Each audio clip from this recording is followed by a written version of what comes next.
Welcome, weary hollow, to the shadowed realms where forgotten souls dwell in eternal twilight.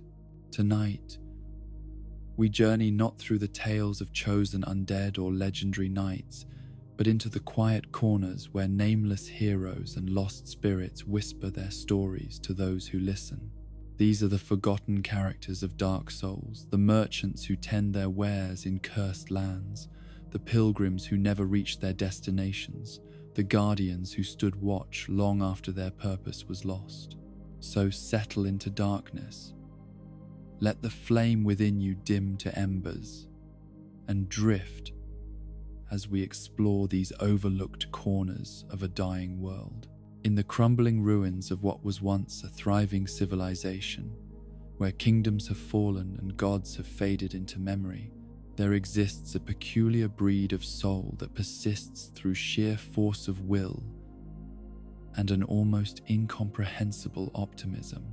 These are the merchants of Lordran, those strange beings who have chosen to make their living by trading with the hollow and the damned, offering goods and services to travelers who may never return from their perilous journeys. The most remarkable of these forgotten figures is perhaps the undead merchant of the Undead Burg, a creature whose very existence defies the logic of his surroundings. Perched in his small stone dwelling, surrounded by the moans of hollow soldiers and the stench of decay that permeates the entire settlement, he maintains a cheerful demeanor that borders on the surreal.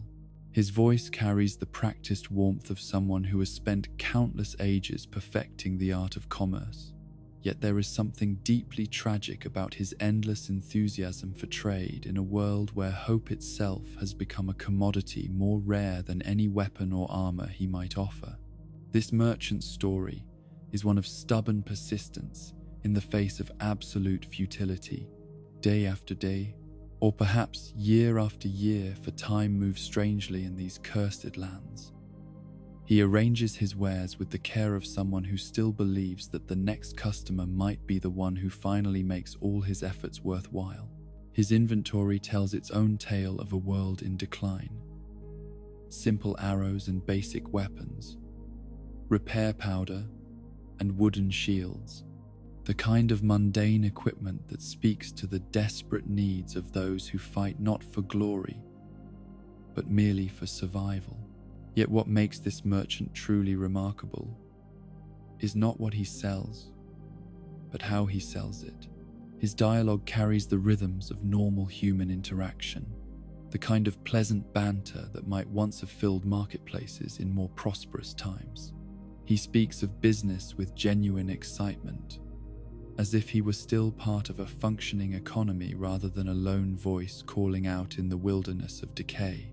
There is something profoundly moving about his dedication to the forms of civilization, even as civilization itself crumbles around him. The merchant's physical appearance tells a story of its own degradation and persistence. His clothes, while worn and patched, are kept as neat as circumstances allow, suggesting a man who still takes pride in his appearance despite having no mirrors save the horrified faces of the hollow creatures that occasionally shamble past his door. His posture speaks of someone who has learned to find comfort in small spaces, having carved out this tiny niche of normalcy in a world gone mad. But perhaps the most tragic aspect of the undead merchant's existence is his apparent inability to fully grasp the hopelessness of his situation. He speaks of future plans and better times ahead, with the confidence of someone who has not yet accepted that there may be no future worth planning for. This willful blindness to reality becomes, paradoxically, a form of heroism, a refusal to surrender to despair, even when despair would be the most rational response. From the Undead Burg, our journey takes us to encounter another figure whose story speaks to the strange persistence of commerce in dying worlds.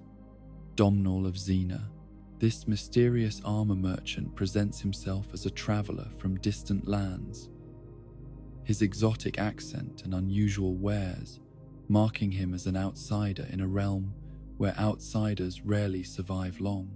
His presence in Lordran raises questions that he seems perfectly content to leave unanswered, speaking in riddles and half-truths that hint at knowledge far greater than what he chooses to reveal. Domhnall's inventory reads like a catalogue of tragedy, each piece of armor telling the story of some fallen warrior who no longer has need for protection. The Black Iron set speaks of Tarkus, the mighty knight who conquered Sen's fortress only to meet his end in the Painted World. The armor of the Glorious speaks of warriors whose glory has faded into forgotten legend. Each transaction becomes a kind of eulogy, a way of honoring the dead by ensuring their equipment finds new purpose in the hands of the living. The armor merchant's philosophy seems to center on the idea that death is simply another form of business opportunity, though he expresses this sentiment with such casual good humor that it becomes almost comforting rather than morbid. He views himself as a curator of martial history, preserving the legacy of fallen heroes through the simple act of keeping their equipment in circulation. In his hands, commerce becomes a form of remembrance, trade becomes tribute to the dead. Domhnall's presence in the depths, that labyrinthine underworld of sewers and suffering, seems almost impossible given his cheerful demeanor and apparent prosperity. Yet he has somehow managed to establish himself in this nightmarish realm, finding customers among the desperate and the damned who venture into the depths in search of power or redemption. His ability to thrive in such circumstances speaks to a resilience that goes far beyond mere business acumen. The conversations one might have with Domhnall reveal a character who understands far more about the nature of Lordran than he initially lets on. His casual references to distant lands and ancient events suggest a being who has traveled extensively through both space and time, collecting stories along with armor sets. Yet he wears his knowledge lightly, preferring to play the role of simple merchant rather than sage or prophet. In the depths of the aqueduct system that feeds the undead Burg, hidden away in passages that most travelers never discover, dwells another merchant whose story speaks to the darker side of persistence in a dying world. The female undead merchant has made her home in shadows and damp stone, her voice carrying the bitter edge of someone who has learned to expect disappointment from every interaction. Unlike her male counterpart in the burg above, this merchant makes no pretense of optimism or cheer. Her dialogue drips with sarcasm and barely contained anger, yet she continues to ply her trade with the same dedication as any of her peers. Her inventory focuses on items that speak to the more desperate aspects of survival in Lordran. Poison weapons and arrows, Lloyd's talismans to prevent healing, moss clumps to cure various ailments. She deals in the tools of pragmatic survival, the unglamorous equipment that keeps one alive rather than making one heroic. The female undead merchant's location in the aqueduct seems almost symbolic of her position in the world's hierarchy of forgotten souls. She exists below even the ruins of civilization, in the infrastructure that once supported a functioning society but now serves only to channel the waste and overflow of decay. Yet she has claimed this space as her own, transforming a place of neglect into a shrine to bitter perseverance. Her interactions with customers reveal a character who has been disappointed so many times that cynicism has become her default mode of operation. She expects to be ignored, taken for granted, or worse, yet she continues to offer her services with the mechanical precision of someone who has found purpose in routine, even when that routine brings no satisfaction. There is something deeply tragic about her determination to continue existing in a world that seems to have forgotten her completely. The merchant's bitter wisdom comes through in her casual observations about the nature of their shared circumstances. She has no illusions about the fate that awaits most of those who purchase her wares. Yet she continues to arm them for battles they are unlikely to survive. This knowledge weighs on her, adding layers of guilt and frustration to an existence that already offers little in the way of joy or fulfillment. Moving deeper into the flooded ruins of New Londo, we encounter Ingward, one of the 4 sealers who condemned an entire city to prevent the spread of the abyss. Though not a merchant in the traditional sense, Ingward represents another form of commerce, entirely the trading of knowledge and access for proof of worthiness. His role as gatekeeper to the ruins below makes him a pivotal figure in many travelers' journeys. Yet he remains largely unknown to those who do not seek the specific path he guards. Ingward's story is one of terrible responsibility, accepted and maintained across centuries of isolation. He and his fellow sealers made the decision to flood New Londo, drowning thousands of innocent inhabitants to prevent the spread of a corruption that would have consumed the entire world. The weight of this choice has not lessened with time. If anything, the long years of solitude have given him ample opportunity to contemplate the magnitude of what they did. The sealer's dialogue reveals a character haunted by necessity, someone who understands that moral choices in desperate times rarely offer clear distinctions between right and wrong. He speaks with the measured cadence of someone who has learned to choose his words carefully, knowing that every statement might be his last opportunity to justify actions that can never truly be justified. His willingness to eventually provide access to the flooded ruins speaks to a deep understanding that some sins can only be absolved through completion of the task they made necessary. Ingward's location on the wooden platform above the flooded district serves as a perfect metaphor for his psychological state. He exists suspended between the world of the living above and the realm of the drowned below, unable to fully participate in either realm yet essential to both. His presence is a constant reminder that some guardians must live forever with the consequences of their protection. In the depths of New Londo's flooded districts, where the drowned inhabitants still walk in hollow mockery of their former lives, we find Rickert of Vinheim, a blacksmith whose story speaks to the cruel irony of talent wasted and opportunity lost. Rickert represents the tragedy of the apprentice who never surpassed his master, trapped forever in a subordinate role by circumstances beyond his control. Rickert's tale begins in the Dragon School of Vinheim, where he studied the arts of magical smithing under the tutelage of masters whose names have been lost to history.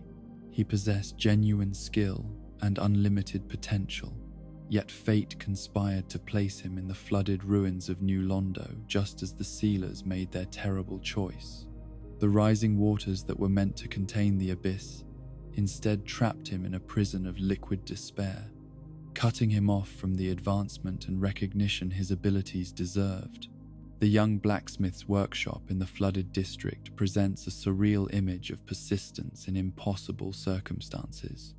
Surrounded by water that should have extinguished his forge centuries ago, he continues to practice his craft with the dedication of someone who refuses to acknowledge that his situation has become hopeless. His ability to maintain the magical flames necessary for enchantment while literally surrounded by the waters of defeat speaks to a mastery that few recognize or appreciate. Rickert's interactions with those brave enough to venture into the flooded ruins reveal a character who has learned to find satisfaction in small accomplishments rather than grand achievements. He takes genuine pride in his ability to provide magical weapon modifications, viewing each successful enchantment as a small victory against the forces that sought to end his career before it truly began. His enthusiasm for his craft remains undimmed despite the impossible circumstances of his practice. The tragedy of Rickert's situation becomes clear when one considers what he might have achieved under normal circumstances. His skill with magical modifications suggests a talent that could have revolutionized the smithing arts. Yet he remains trapped in a flooded basement, his potential known only to the few desperate souls who venture into New Londo's drowned depths.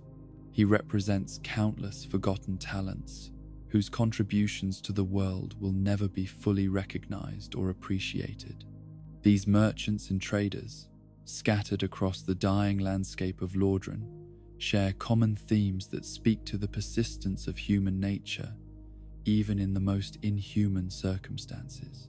They represent the stubborn refusal to abandon hope, even when hope has become irrational, the determination to maintain the forms of civilization, even when civilization itself has crumbled into dust. Each of these characters has found their own way of coping with the end of the world. The undead merchant maintains cheerful optimism in the face of obvious futility. Domhnall treats tragedy as simply another business opportunity. The female undead merchant channels her pain into bitter wisdom. Ingrid bears the weight of necessary evil with stoic determination. Rickert transforms limitation into dedication to craft.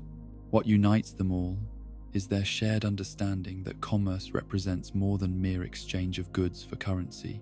In their hands, trade becomes a form of human connection, a way of maintaining bonds between people, even when those people have been reduced to hollow shells of their former selves. Every transaction becomes an affirmation that life continues, that purpose persists, that meaning can be found even in the darkest corners of existence. The merchants of Lordran serve as living reminders that the end of the world does not necessarily mean the end of human dignity or the abandonment of human values. They continue to treat their customers with respect, to take pride in their work, and to believe that their efforts matter even when all evidence suggests otherwise.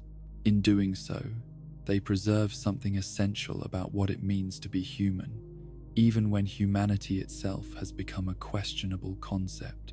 Their stories speak to the quiet heroism of ordinary persistence, the courage required not for grand gestures, but for the simple act of continuing to exist with purpose when existence itself has become purposeless. They remind us that sometimes the greatest victory is simply refusing to surrender, even when surrender would be the most rational choice available.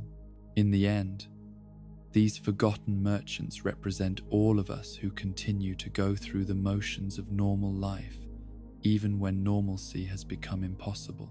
They show us that meaning can be found in routine, that dignity can be preserved through dedication to craft, and that hope can survive, even when it has no rational foundation.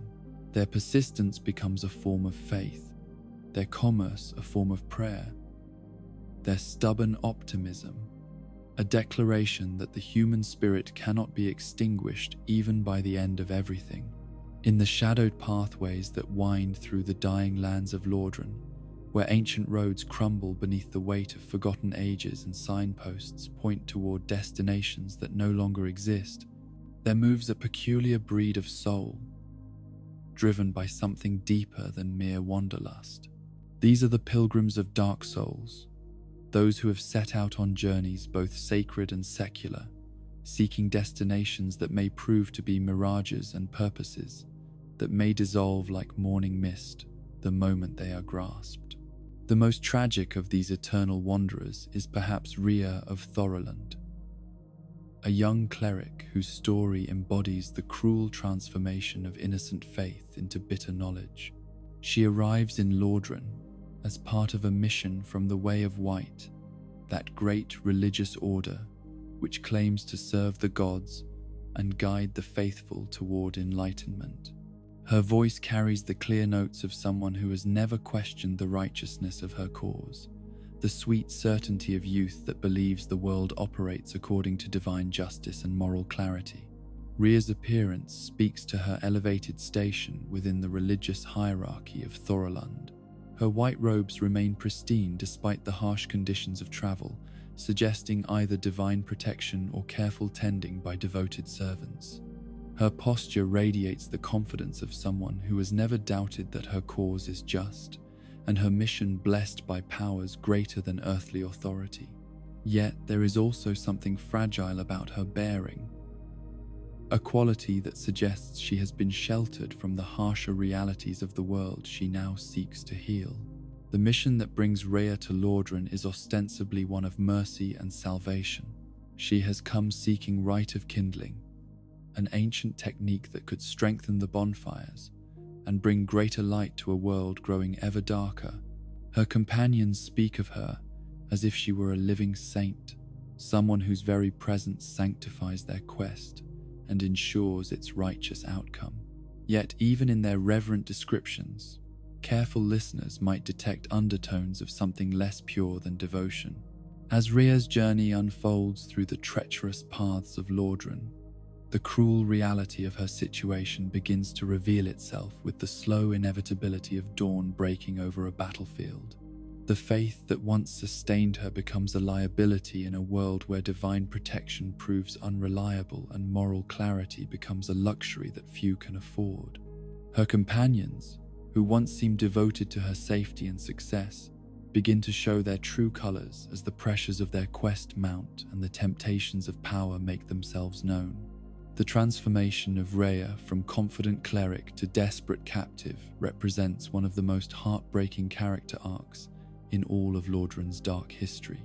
Watching her gradual realization that her faith has been weaponized against her, that her innocence has been exploited by those she trusted most, provides a masterclass in how good intentions can be corrupted by evil circumstances.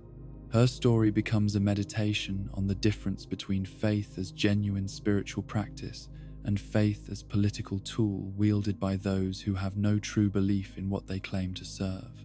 When Rhea finally finds herself imprisoned in the depths of the Tomb of the Giants, surrounded by the bones of creatures so ancient that their names have been forgotten by even the oldest histories, her transformation reaches its bitter completion. The young woman who once spoke with such certainty about divine will and righteous purpose now huddles in darkness, her white robes stained with the dust of ancient death, her voice carrying the broken notes of someone who has learned that the gods she served may never have existed at all. Yet even in her darkest moments, Rhea maintains something essential about her original character. She continues to offer her services as a cleric to those who find her in her prison, still believing that she might somehow bring healing to a world that seems determined to destroy everything good and pure within it.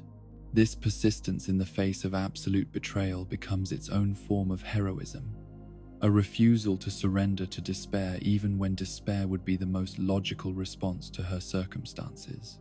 The tragedy of Rhea's story is made even more poignant by the knowledge that her suffering serves no greater purpose than the advancement of those who betrayed her trust. She becomes a cautionary tale about the dangers of naive idealism. In a world where idealism itself has become a commodity to be bought and sold by those who have no genuine commitment to the ideals they claim to represent. Standing in stark contrast to Rhea's innocent faith is the figure of Petrus of Thoroland, the knight who serves as both her protector and, ultimately, her destroyer. Petrus presents himself as the embodiment of righteous knighthood, his armor gleaming with holy symbols and his voice carrying the measured cadence of someone accustomed to being obeyed without question. Yet beneath this facade of piety lies something far more sinister than mere corruption. A calculating intelligence that has learned to use faith as a weapon against the faithful. Petrus's role in the mission to Lordran is ostensibly that of guardian and guide, charged with ensuring that Rhea reaches her destination safely and completes her sacred task. His knowledge of the local terrain and the dangers they are likely to face marks him as an experienced campaigner, someone who has walked these dark paths before and learned their secrets through hard experience. Yet there is something unsettling about the way he speaks of their mission, a quality that suggests he views their noble quest as little more than an elaborate means to a much less noble end. The knight's interactions with other members of their party reveal a character who understands the power of manipulation far better than he does the meaning of genuine devotion. He speaks the language of faith with perfect fluency, yet his words carry the hollow ring of someone reciting lines rather than expressing genuine belief. His ability to maintain this performance, even under the extreme pressures of their journey, speaks to a talent for deception that goes far beyond mere acting ability.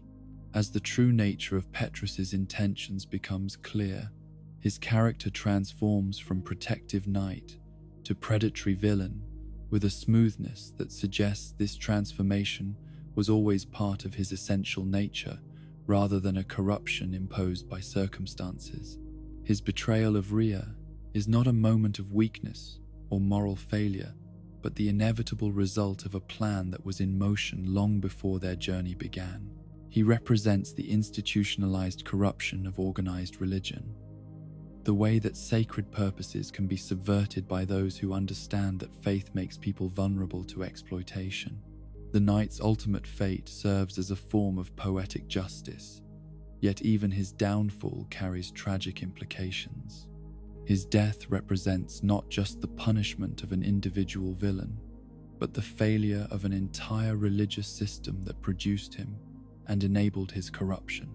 In his fall, we see reflected the broader collapse of moral authority that characterizes the dying world of Lordran, where even the gods themselves have proven unworthy of the faith placed in them.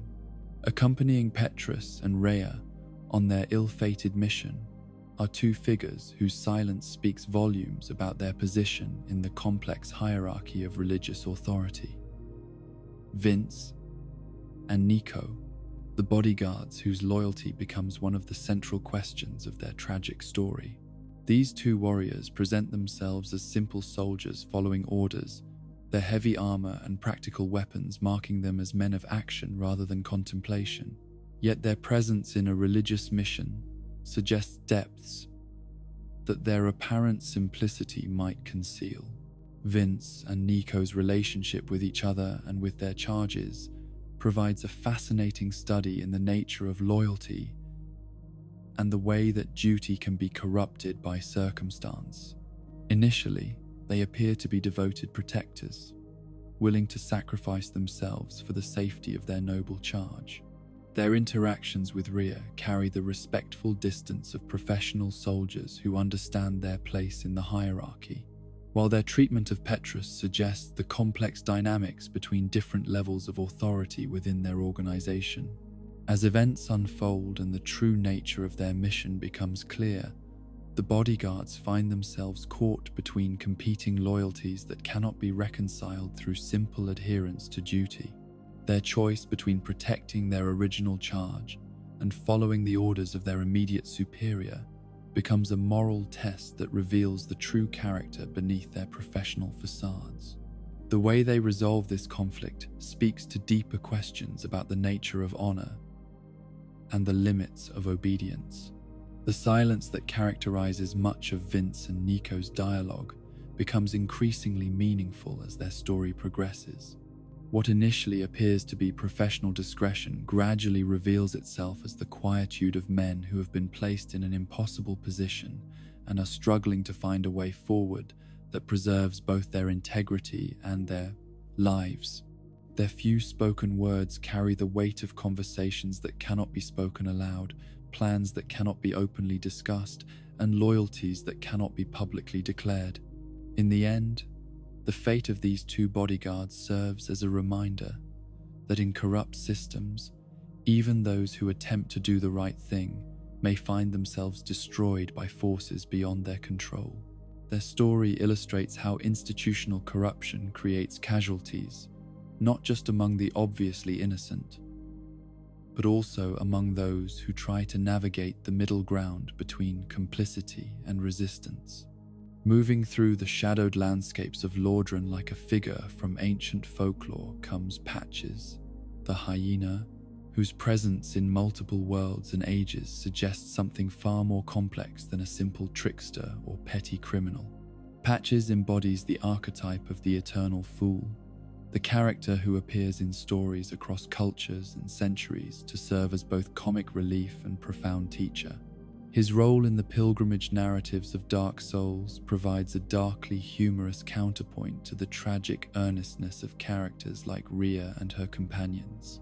Patches' modus operandi is deceptively simple, He lures trusting souls into dangerous situations, usually by appealing to their greed or curiosity, then leaves them to face whatever consequences await. His traps are elaborate theatrical productions that reveal as much about his victims' character flaws as they do about his own predatory nature. Yet there is something almost ritualistic about his deceptions, as if they serve purposes that go beyond mere personal gain or malicious entertainment. The consistency of Patches' behavior across multiple encounters suggests a character driven by principles rather than simple opportunism. His targets are invariably those who display particular character traits: greed, arrogance, or the kind of naive trust that makes one vulnerable to obvious deception. In this sense, Patches serves as a kind of cosmic teacher, providing harsh lessons about the dangers of trusting too easily and wanting too much. Yet beneath his role as trickster and tempter, Patches displays moments of genuine insight and even something approaching compassion. His warnings about the dangers of certain paths, delivered with his characteristic mockery, often contain genuine wisdom about the nature of the world and the futility of many heroic endeavors. His advice to abandon quests and accept lesser ambitions carries the bitter wisdom of someone who has seen too many noble souls destroyed by their own aspirations. The mystery of Patches' true nature deepens when one considers his apparent immortality and his ability to appear in multiple worlds and time periods. These supernatural qualities suggest that he may be more than a simple mortal trickster, perhaps serving as an agent of forces that exist beyond normal human understanding. His role in testing the character of pilgrims and adventurers takes on new meaning when viewed as part of some greater cosmic order that requires such testing. In stark contrast to the religious pilgrims and eternal tricksters who populate Lordran's pathways stands Lautrec of Karim, a knight whose pilgrimage is driven not by faith or mischief, but by a complex mixture of devotion and despair that makes him one of the most enigmatic figures in the realm's dark history. Lautrec's appearance is striking and unsettling. His golden armor gleams with an inner light that seems to mock the darkness surrounding him, while his peculiar helmet conceals facial expressions that might provide clues to his true motivations. The knight's professed devotion to Fina, the goddess of love and beauty, initially appears to mark him as a romantic figure, someone whose quest is driven by pure devotion to divine beauty. Yet there is something disturbing about the intensity of his devotion, a quality that suggests obsession rather than healthy religious feeling. His descriptions of his goddess carry an erotic undertone that makes his faith seem less like spiritual practice and more like elaborate fantasy. Lautrec's actions throughout his time in Lordran reveal a character whose moral compass has been so distorted by his obsessive devotion that he can justify almost any cruelty as long as it serves his goddess. His murder of the firekeeper Anastasia, one of the most shocking betrayals in the realm's dark history, demonstrates how completely his sense of right and wrong has been corrupted by his twisted interpretation of divine will. Yet even in his most heinous acts, Lautrec maintains a certain dignity and self-awareness that makes him more than a simple villain. He understands the moral weight of his actions and accepts the consequences with a fatalism that suggests genuine nobility, however misdirected. His willingness to face retribution for his crimes speaks to a code of honor that survives even his moral corruption. The knight's ultimate fate serves as a meditation on the nature of devotion and the way that love itself can become a destructive force when it loses all connection to the beloved's actual nature and wishes. Lautrec's story illustrates how even the most noble emotions can be corrupted by obsession and isolation, transforming divine love into something indistinguishable from hatred. The pilgrims of Lordran, in all their varied forms and motivations, represent different aspects of the human condition when faced with ultimate questions about meaning, purpose, and destination.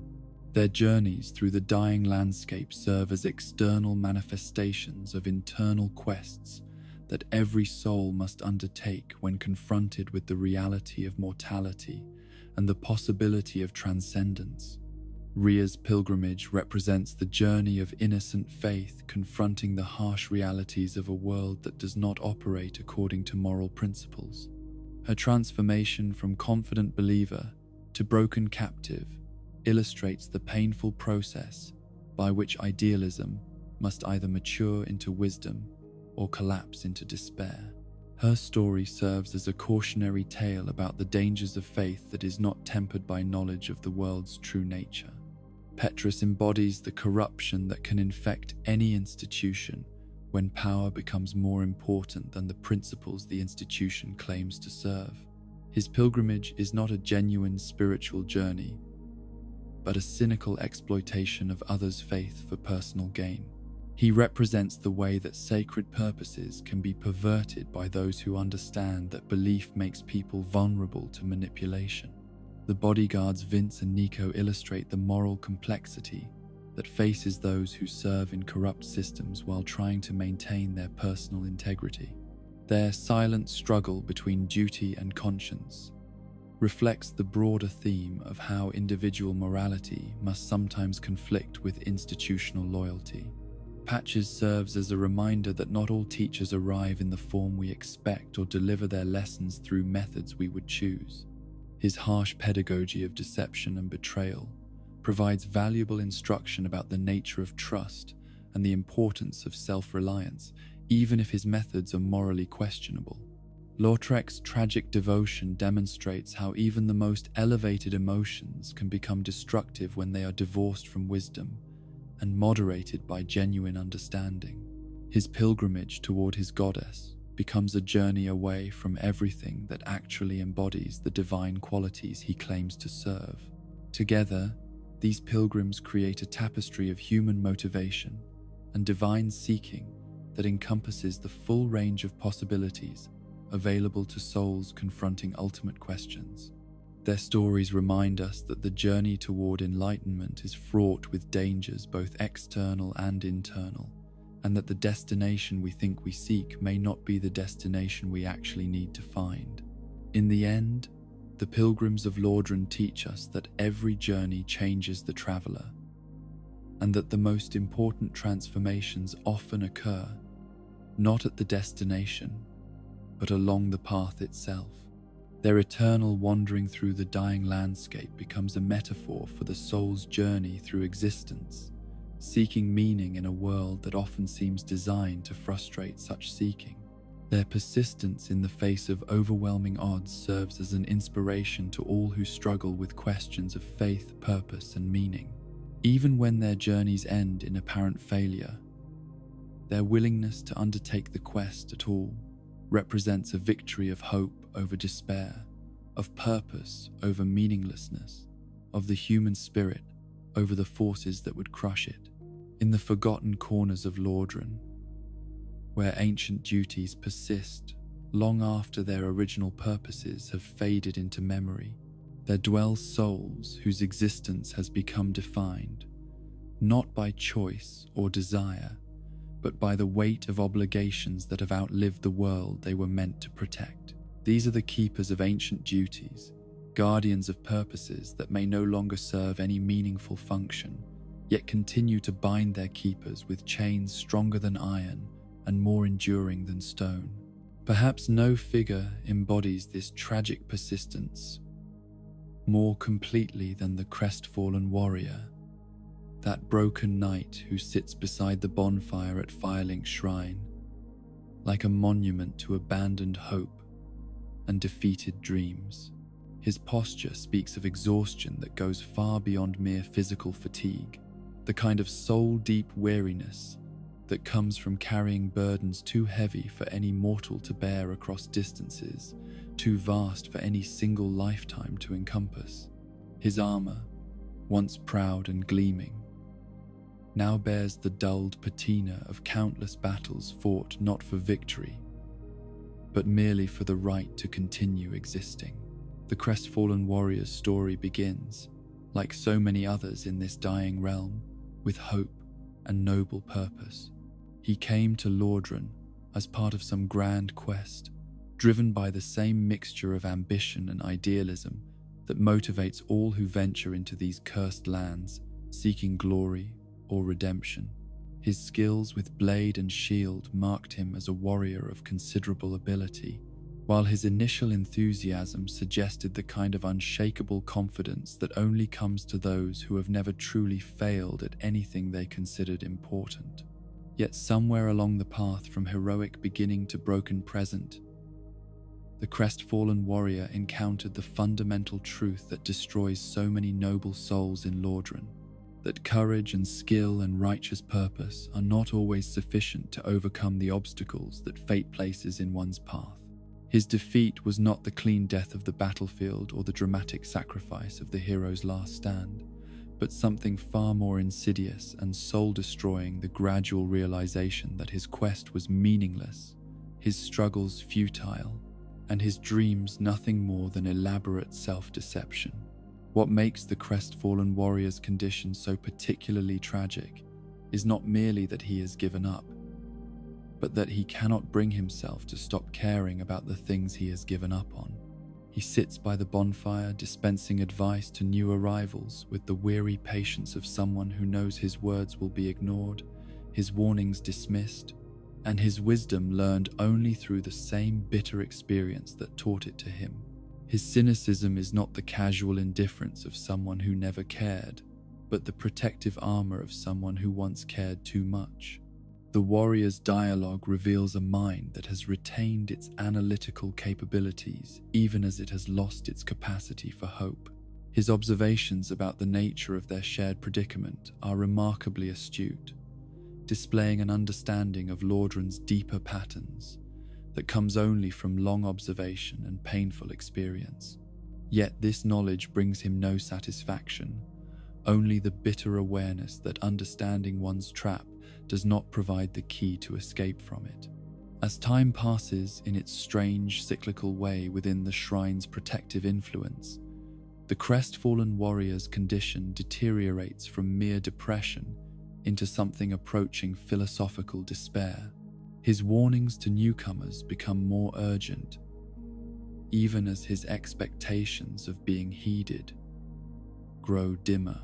He has become a prophet of futility, preaching sermons that no one wants to hear about truths that everyone must eventually discover for themselves. The warrior's eventual fate serves as a dark mirror to the journey undertaken by those who refuse to accept his counsel. His transformation into one of the hollow creatures he once warned against represents the ultimate failure of duty, the moment when the guardian becomes indistinguishable from the threats he was meant to guard against. Yet even in this final degradation, there remains something almost noble about his persistence, as if his hollowing were itself a form of dedication to his original purpose. From the depths of despair represented by the crestfallen warrior, we turn to a figure whose story illustrates how duty can persist even when it becomes divorced from any rational purpose. Siegmeyer of Katarina, the knight of adventure, whose quest for worthy challenges has trapped him in an endless cycle of problem-solving that grows more absurd even as it becomes more dangerous. Siegmeyer's distinctive onion-shaped armor and cheerful demeanor mark him as a figure of almost comic relief, yet his story contains depths of tragedy that rival any in Lordran's dark chronicle. Siegmeyer's approach to knighthood represents a peculiar form of idealism that has somehow survived contact with the harsh realities of a dying world. Unlike most who venture into these cursed lands seeking specific goals or fleeing particular fates, Siegmeyer appears to be motivated by nothing more complex than the desire to encounter interesting challenges that will test his abilities and provide worthy stories for future telling. His adventures have the quality of elaborate games, puzzles to be solved through the application of knightly virtues and creative thinking. The knight's optimism in the face of increasingly bizarre and dangerous situations speaks to a character who has either achieved a form of enlightenment that transcends normal concerns about survival and success, or who has become so disconnected from reality that he no longer recognizes genuine peril when it presents itself. His cheerful acceptance of obstacles that would drive most people to despair suggests a mind that has found a way to transform every setback into another opportunity for adventure.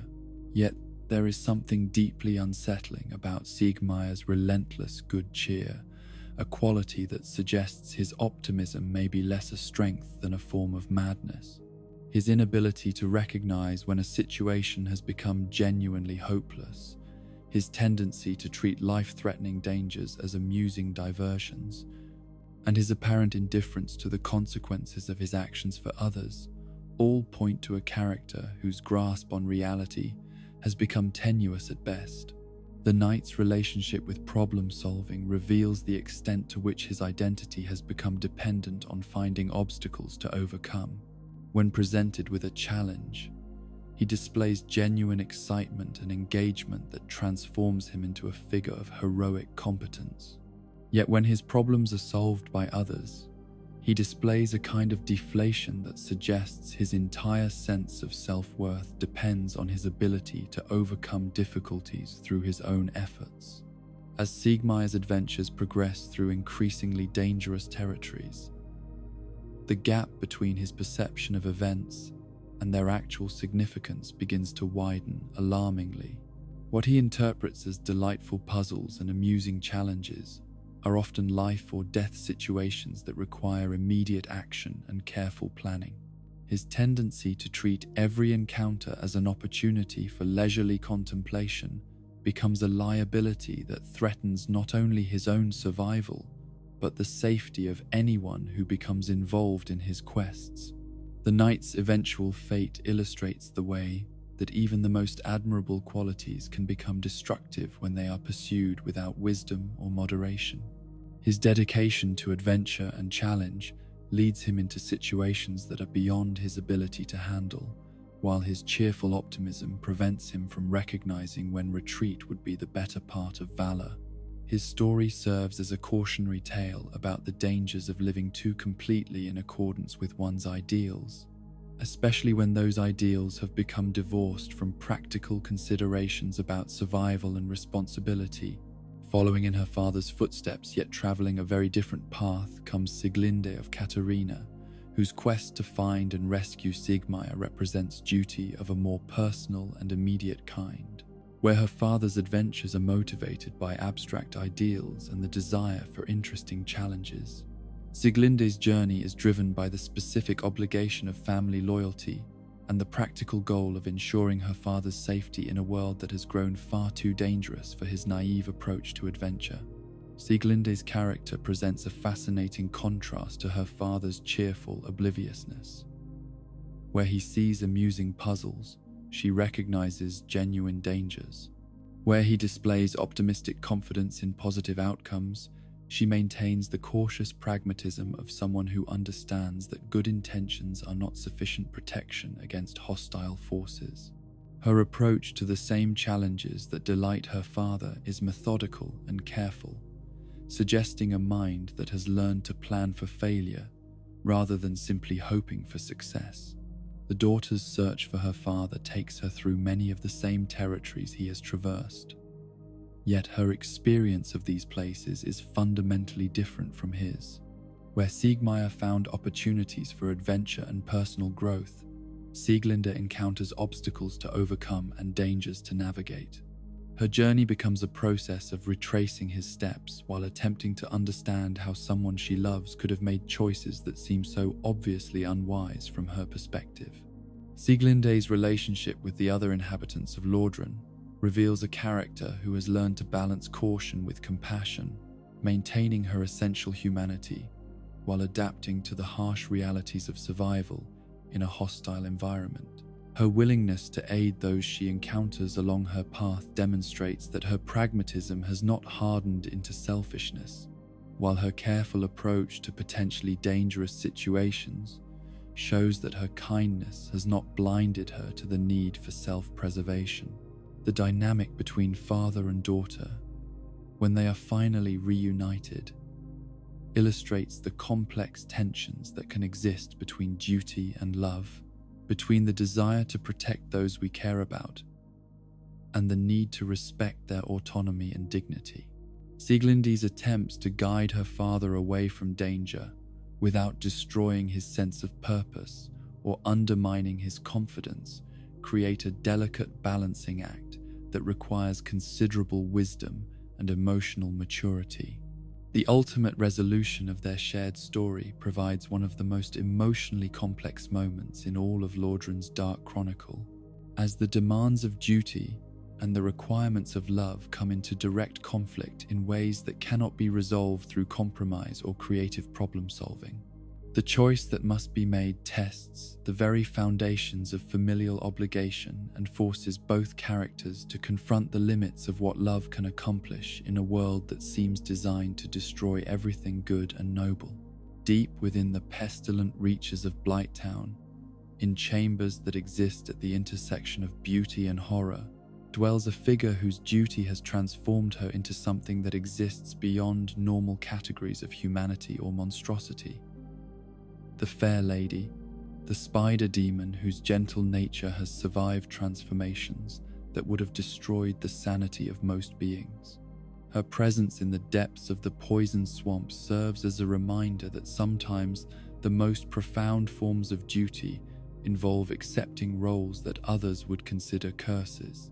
The Fair Lady's story begins in the distant past, when the Witch of Izalith's attempt to recreate the first flame went catastrophically wrong, transforming her daughters into creatures of chaos and fire. Yet where her sisters became monsters in both form and nature, the Fair Lady retained something essential about her original character, even as her body was twisted into a shape that inspired fear and revulsion in all who beheld her. Her transformation into a spider-like creature represents not the loss of her humanity, but its persistence under impossible circumstances. The depth of the Fair Lady's compassion becomes clear through her relationship with the plague victims who seek refuge in her domain. These unfortunate souls, infected with the eggs of chaos demons and slowly dying from the parasitic infestations that grow within their bodies, find in her presence a kind of sanctuary that exists nowhere else in all of Lordran. Her ability to communicate only in an ancient language that few understand serves as both barrier and blessing, creating a form of intimacy that transcends normal speech. The Fair Lady's role as keeper of the Chaos Servant Covenant illustrates how duty can persist even when it serves no practical purpose and brings no tangible rewards. Her dedication to alleviating the suffering of the plague victims represents a form of compassion that continues to function even when it cannot achieve its intended goals. The humanity she collects from those who serve her covenant goes not toward her own healing or advancement, but toward easing the pain of those she protects. The tragic irony of the Fair Lady's situation becomes clear when one considers that her greatest act of compassion, taking the plague infections into her own body to spare others from that suffering, has rendered her unable to speak or move freely, cutting her off from the very people she has sacrificed so much to help. Her silence becomes a form of imprisonment that makes her kindness invisible to most of those who might benefit from understanding her true nature. The relationship between the Fair Lady and her devoted servant Ingi provides one of the most touching examples of loyalty and mutual care in all of Lordran's harsh landscape. Ingi's own transformation, his body bloated with chaos eggs and his appearance made monstrous by the same forces that changed his mistress, represents a voluntary sharing of her burden that transforms duty into something approaching sacred love. Standing vigil beside the Fair Lady's web-shrouded bower is Ingi, the egg-burdened servant whose devotion to his mistress has survived transformations that would have broken the bonds between most people. His grotesque appearance, marked by the chaos eggs that have taken root throughout his body, tells the story of someone who has chosen to share his beloved's suffering rather than abandon her to face it alone. Ingi's backstory reveals a character who began as one of the most reviled figures in his original community, a pyromancer whose studies into forbidden arts had marked him as dangerous and untrustworthy. His exile from human society and his eventual discovery by the fair lady created the conditions for a relationship that transcends normal categories of service, friendship, or romantic love. In her acceptance of his monstrous transformation, he found the first genuine compassion he had ever experienced. The servant's dedication to protecting the fair lady from those who would exploit or harm her demonstrates how duty can become indistinguishable from love when it is practiced with complete selflessness. His warnings to potential visitors about the dangers of approaching his mistress carelessly stem not from hostility, but from hard-won knowledge about how easily good intentions can cause harm to those who are already vulnerable. Ingi's mastery of forbidden pyromancies, particularly his knowledge of toxic magic and plague-based combat techniques, reflects his willingness to embrace whatever tools are necessary to fulfill his protective duties. His transformation from outcast scholar to devoted guardian illustrates how finding worthy purpose can redeem even those who have been rejected by conventional society. The relationship between Engi and the fair lady serves as a powerful example of how genuine care can flourish even under the most impossible circumstances. Their mutual dependence creates a form of partnership that encompasses both practical necessity and emotional support, demonstrating that love can take many forms and survive even the most radical transformations of those who share it. From the depths of Blighttown's poisonous reaches, we turn our attention to a figure whose duty was meant to be temporary but has become eternal. Oscar of Astora, the knight whose single act of compassion set in motion the events that would determine the fate of the entire world. Though his direct appearance in the Chronicles of Lordran is brief, his influence extends far beyond the scope of his actual presence, making him one of the most important forgotten figures in the realm's complex history. Oscar's story begins in the distant kingdom of Astora, where he served as a knight of considerable skill and unquestionable honor. His decision to venture into the cursed lands of Lordran was motivated by a mission that combined practical necessity with noble idealism. He sought to ring the bells of awakening and complete the pilgrimage that was said to be the destiny of all undead who retained their sanity and sense of purpose.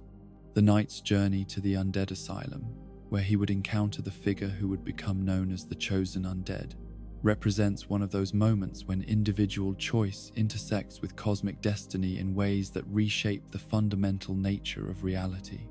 His decision to free a fellow undead from imprisonment and share with them the tools necessary to continue the great quest demonstrates how small acts of kindness can have consequences that extend far beyond their original scope. Oscar's gift of the Estus flask and his explanation of the prophecy concerning the chosen undead transform him from a simple knight-errant into something approaching a prophet or divine messenger. Yet his delivery of this momentous information is marked by a humility and uncertainty that suggest he did not fully understand the significance of what he was setting in motion. His role becomes that of an unwitting agent of fate, someone whose good intentions serve purposes far greater than his conscious understanding. The knight's eventual fate, dying alone in the asylum where his great work began, provides a meditation on the way that duty sometimes requires its keepers to remain unknown and unrecognized. His contribution to the salvation of the world goes largely unnoticed by those who benefit from it, yet his willingness to act without expectation of reward or recognition represents one of the purest forms of heroism available to mortal souls. Oscar's story illustrates how the most important duties are sometimes the ones we undertake without fully understanding their significance, acting on faith and good intentions rather than clear knowledge of outcomes. His legacy lives on not through monuments or songs, but through the actions of those he inspired to continue journeys they might otherwise have abandoned. The keepers of ancient duties in Lordran represent different approaches to the fundamental question of how to maintain purpose and meaning when the world itself seems to have abandoned both. Their stories illustrate the full spectrum of possibilities available to souls confronted with obligations that have outlived their original contexts and purposes that no longer serve any clear function. The crestfallen warrior embodies the collapse of duty into despair, showing how the weight of obligation can become unbearable when it is not balanced by hope or tempered by wisdom. His presence serves as a warning about the dangers of allowing duty to become an end in itself, divorced from the values and purposes it was originally meant to serve. Siegmeyer represents the transformation of duty into delusion, illustrating how the desire to fulfill one's role can become so consuming that it loses all connection to practical reality or genuine usefulness. His cheerful persistence in the face of obvious futility demonstrates both the admirable and the dangerous aspects of unwavering commitment to one's ideals. Sieglinde shows how duty can evolve and adapt to changing circumstances while retaining its essential character and purpose. Her quest to protect her father represents a more mature and flexible approach to obligation, one that recognizes the need to balance competing demands and make difficult choices based on wisdom rather than blind adherence to abstract principles. The Fair Lady illustrates how duty can be transformed by love into something that transcends its original limitations and boundaries. Her care for the plague victims represents compassion that has grown beyond mere obligation into a form of sacred service that continues to function even when it brings no reward or recognition. Inji demonstrates how choosing to share someone else's duty can become a path to personal redemption and spiritual growth. His transformation from outcast to devoted protector shows that finding worthy service can give meaning to lives that might otherwise be wasted in bitterness and isolation. Oscar represents the mystery of duty that serves purposes beyond the understanding of those who fulfill it. His role in setting the great quest in motion illustrates how sometimes the most important services are performed by those who have no clear knowledge of their significance or impact. Together, these keepers of ancient duties create a tapestry of obligation and purpose that encompasses the full range of human responses to the burden of responsibility. Their stories remind us that duty is not simply a matter of following orders or maintaining traditions, but a complex moral and spiritual challenge that requires wisdom, courage, and the willingness to adapt to circumstances while remaining true to essential values. In the end, their persistence in fulfilling their various obligations serves as a testament to the indomitable nature of the human spirit, even when that spirit has been tested beyond all reasonable limits. Their continued dedication to their duties, whether wise or foolish, adaptive or rigid, selfless or self-deceptive, represents a form of victory over the forces that would reduce all existence to meaningless chaos. Their stories teach us that meaning can be found in service even when that service seems futile, that purpose can persist even when its original context has been destroyed, and that the choice to continue caring about something greater than ourselves represents a fundamental assertion of human dignity that no external force can completely destroy.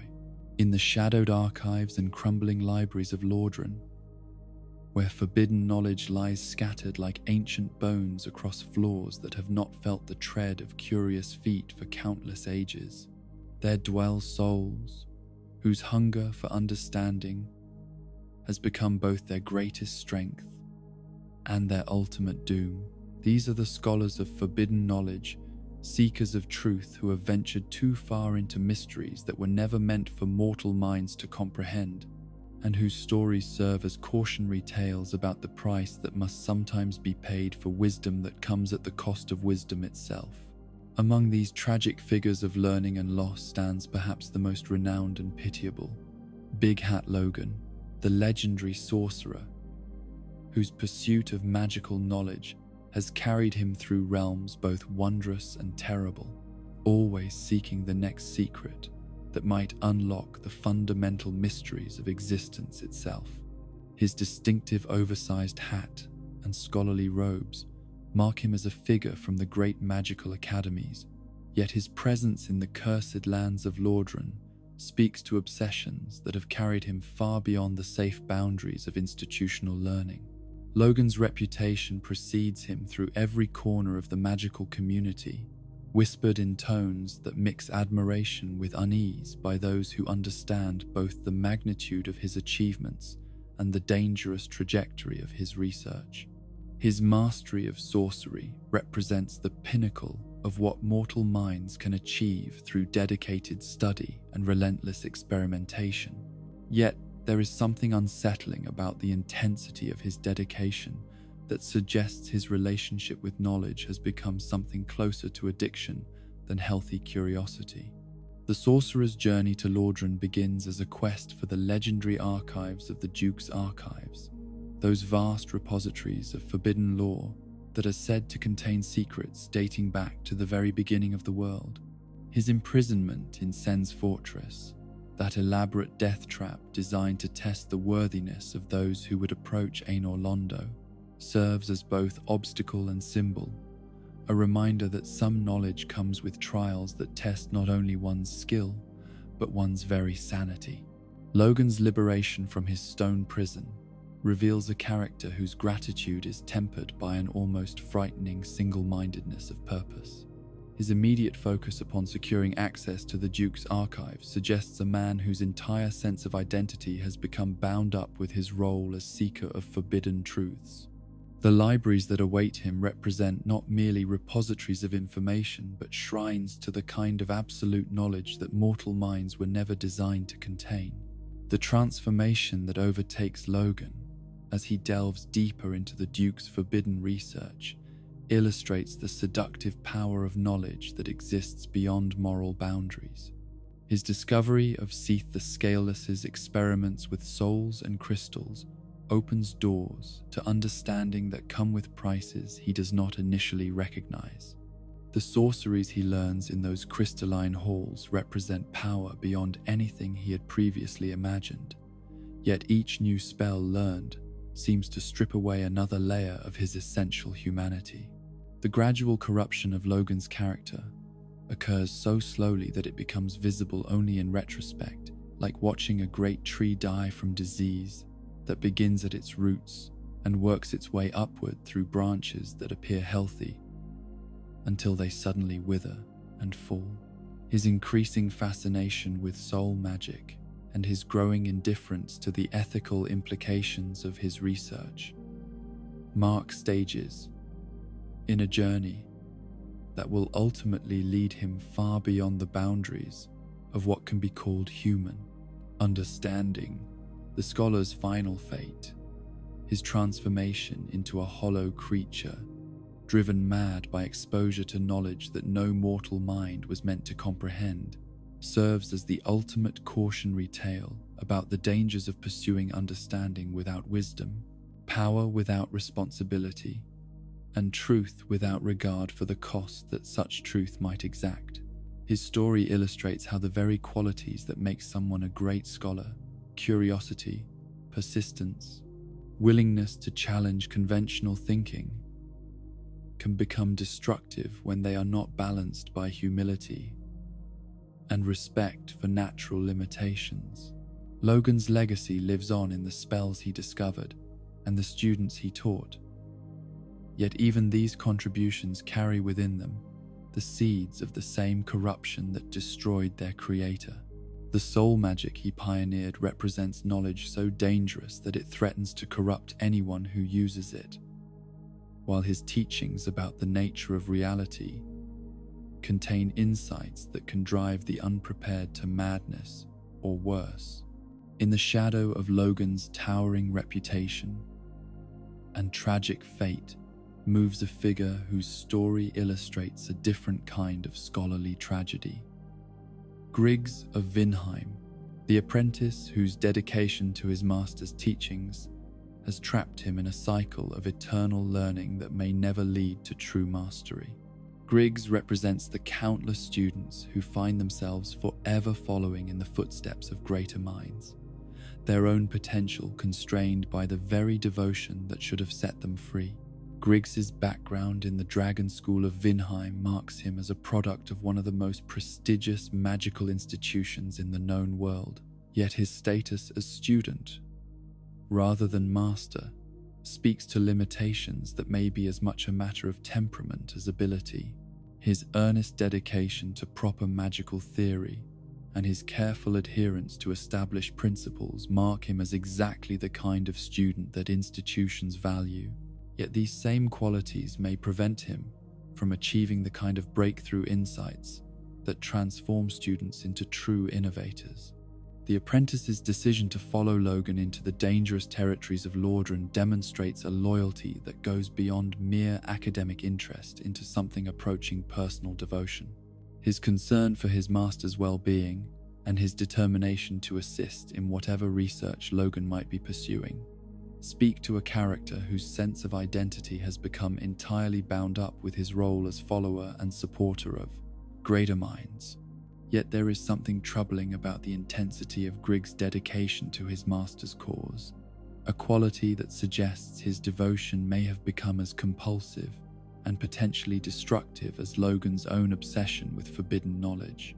His willingness to venture into dangerous territories and involve himself in increasingly questionable research in service of Logan's goals demonstrates how the student-teacher relationship can become corrupted when it loses its essential character as a partnership in learning and becomes, instead, a form of intellectual dependency. Griggs's interactions with other scholars and magic users reveal a character who has internalized many of Logan's attitudes and assumptions without developing the independent judgment necessary to evaluate them critically. His reverence for institutional authority and his faith in the wisdom of established magical theory prevent him from recognizing the warning signs of his master's growing corruption until it is too late to intervene effectively. The apprentice's ultimate fate serves as a reminder that intellectual dependency can be as destructive as intellectual arrogance, and that the failure to develop one's own judgment and moral compass can lead to complicity in evils that one would never choose to commit independently. His story illustrates how the desire to learn from others must be balanced with the willingness to think for oneself, and how even the most admirable loyalty can become a form of moral blindness when it is not tempered by wisdom and courage.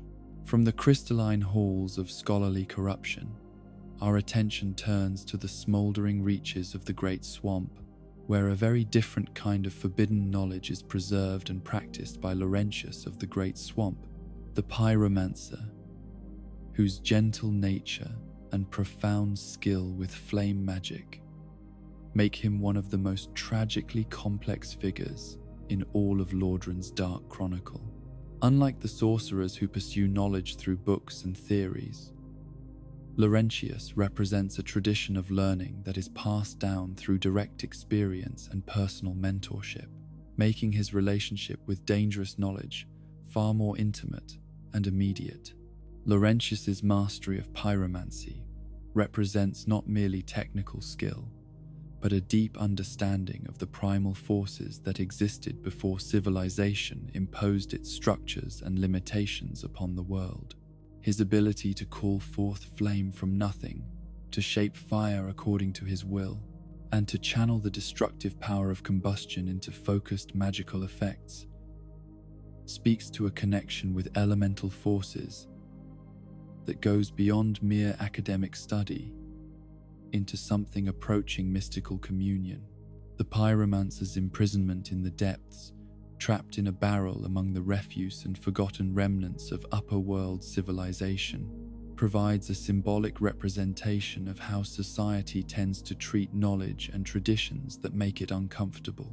Pyromancy's association with primitive peoples and its reputation for being accessible to those without formal education or noble breeding make it suspect in the eyes of those who prefer their magic to be safely contained within institutional frameworks.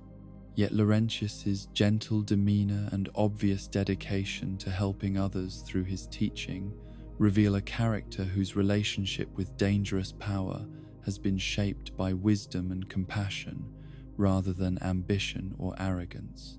His willingness to share his knowledge freely with those who show genuine interest and respect for the art demonstrates a generosity that stands in sharp contrast to the secretiveness and elitism that characterize many other magical traditions.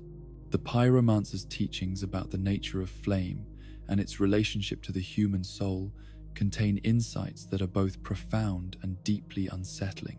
His explanations of how fire magic draws upon the wielder's own life force and emotional energy reveal a form of magic that is far more personal and potentially dangerous than the detached manipulation of external forces practiced by sorcerers. This intimacy between practitioner and power creates possibilities for both great achievement and catastrophic corruption. Laurentius's growing interest in the advanced techniques of chaos pyromancy, particularly his fascination with the forbidden arts that emerged from the Witch of Izalith's failed attempt to recreate the first flame, marks the beginning of his own journey toward the kind of dangerous knowledge that has destroyed so many other scholars. His recognition that there exist forms of flame magic beyond his current understanding awakens the same hunger for absolute knowledge that has proven so destructive in others. The tragedy of Laurentius's fate lies not in any moral failing or character flaw, but in the simple fact that his very virtues, his dedication to his art, his desire to help others, and his genuine love of learning drive him toward discoveries that his compassionate nature is not equipped to handle safely. His transformation from gentle teacher to hollow seeker represents the corruption of everything that made him admirable in the first place. The pyromancer's story serves as a meditation on the nature of knowledge itself and the question of whether there exist forms of understanding that are inherently corrupting regardless of the intentions or character of those who seek them. His fate suggests that some truths may be too dangerous for even the most well-intentioned scholars to pursue, and that wisdom sometimes requires accepting the limitations of one's understanding rather than pushing beyond them at any cost.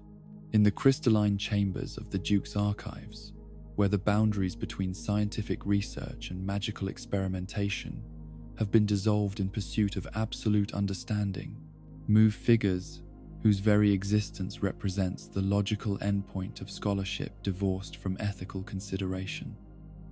The channelers, those hollow servants of Seath the Scaleless, who have been transformed by their exposure to forbidden knowledge into creatures that exist somewhere between human and monster. The channelers' origins as scholars and researchers who voluntarily submitted themselves to Seath's experiments speak to the seductive power of the promise of ultimate knowledge. These were once individuals possessed of the same intellectual curiosity and dedication to learning that characterizes all great scholars. Yet their desire to understand the fundamental nature of souls and crystals led them to accept transformations that stripped away their humanity in exchange for insights that their original minds could never have comprehended. The physical modifications that mark the channelers as products of Seath's research create creatures that are simultaneously more and less than human. Their enhanced magical abilities and their capacity to channel soul energy with unprecedented efficiency represent genuine advances in magical capability. Yet these improvements come at the cost of everything that once made them recognizably human in their thoughts, feelings, and moral considerations.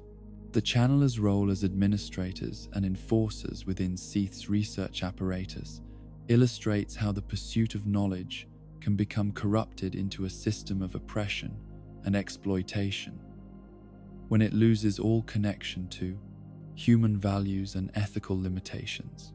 Their willingness to conduct experiments on unwilling subjects and their indifference to the suffering such experiments cause demonstrate how intellectual curiosity can be transformed into cruelty when it is not tempered by compassion and respect for the dignity of others. Yet there remains something almost pitiable about these creatures, as if some remnant of their original scholarly nature persists beneath the layers of modification and corruption that have transformed them into monsters. Their dedication to their research continues even when that research no longer serves any constructive purpose, suggesting that the drive to understand and learn can survive even the most radical alterations to one's fundamental nature. The channelers serve as a warning about the dangers of allowing the pursuit of knowledge to become disconnected from the human context that gives such pursuit meaning and moral direction. Their transformation represents not the advancement of learning, but its perversion into something that destroys rather than enhances human understanding and capability.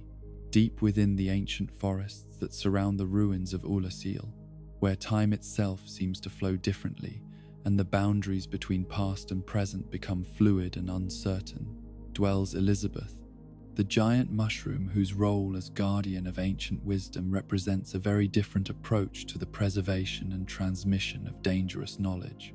Unlike the human scholars whose stories are marked by corruption and tragedy, Elizabeth embodies a form of wisdom that has learned to accept natural limitations and work within them, rather than constantly striving to transcend them. Elizabeth's nature as a sentient fungus rather than a human being provides her with a perspective on knowledge and time that is fundamentally different from that of mortal scholars. Her existence spans centuries or perhaps millennia, giving her a temporal perspective that allows her to view the rise and fall of civilizations, the emergence and corruption of great ideas, and the cyclical nature of progress and decline, with the detached wisdom of someone who has seen all patterns repeat themselves countless times.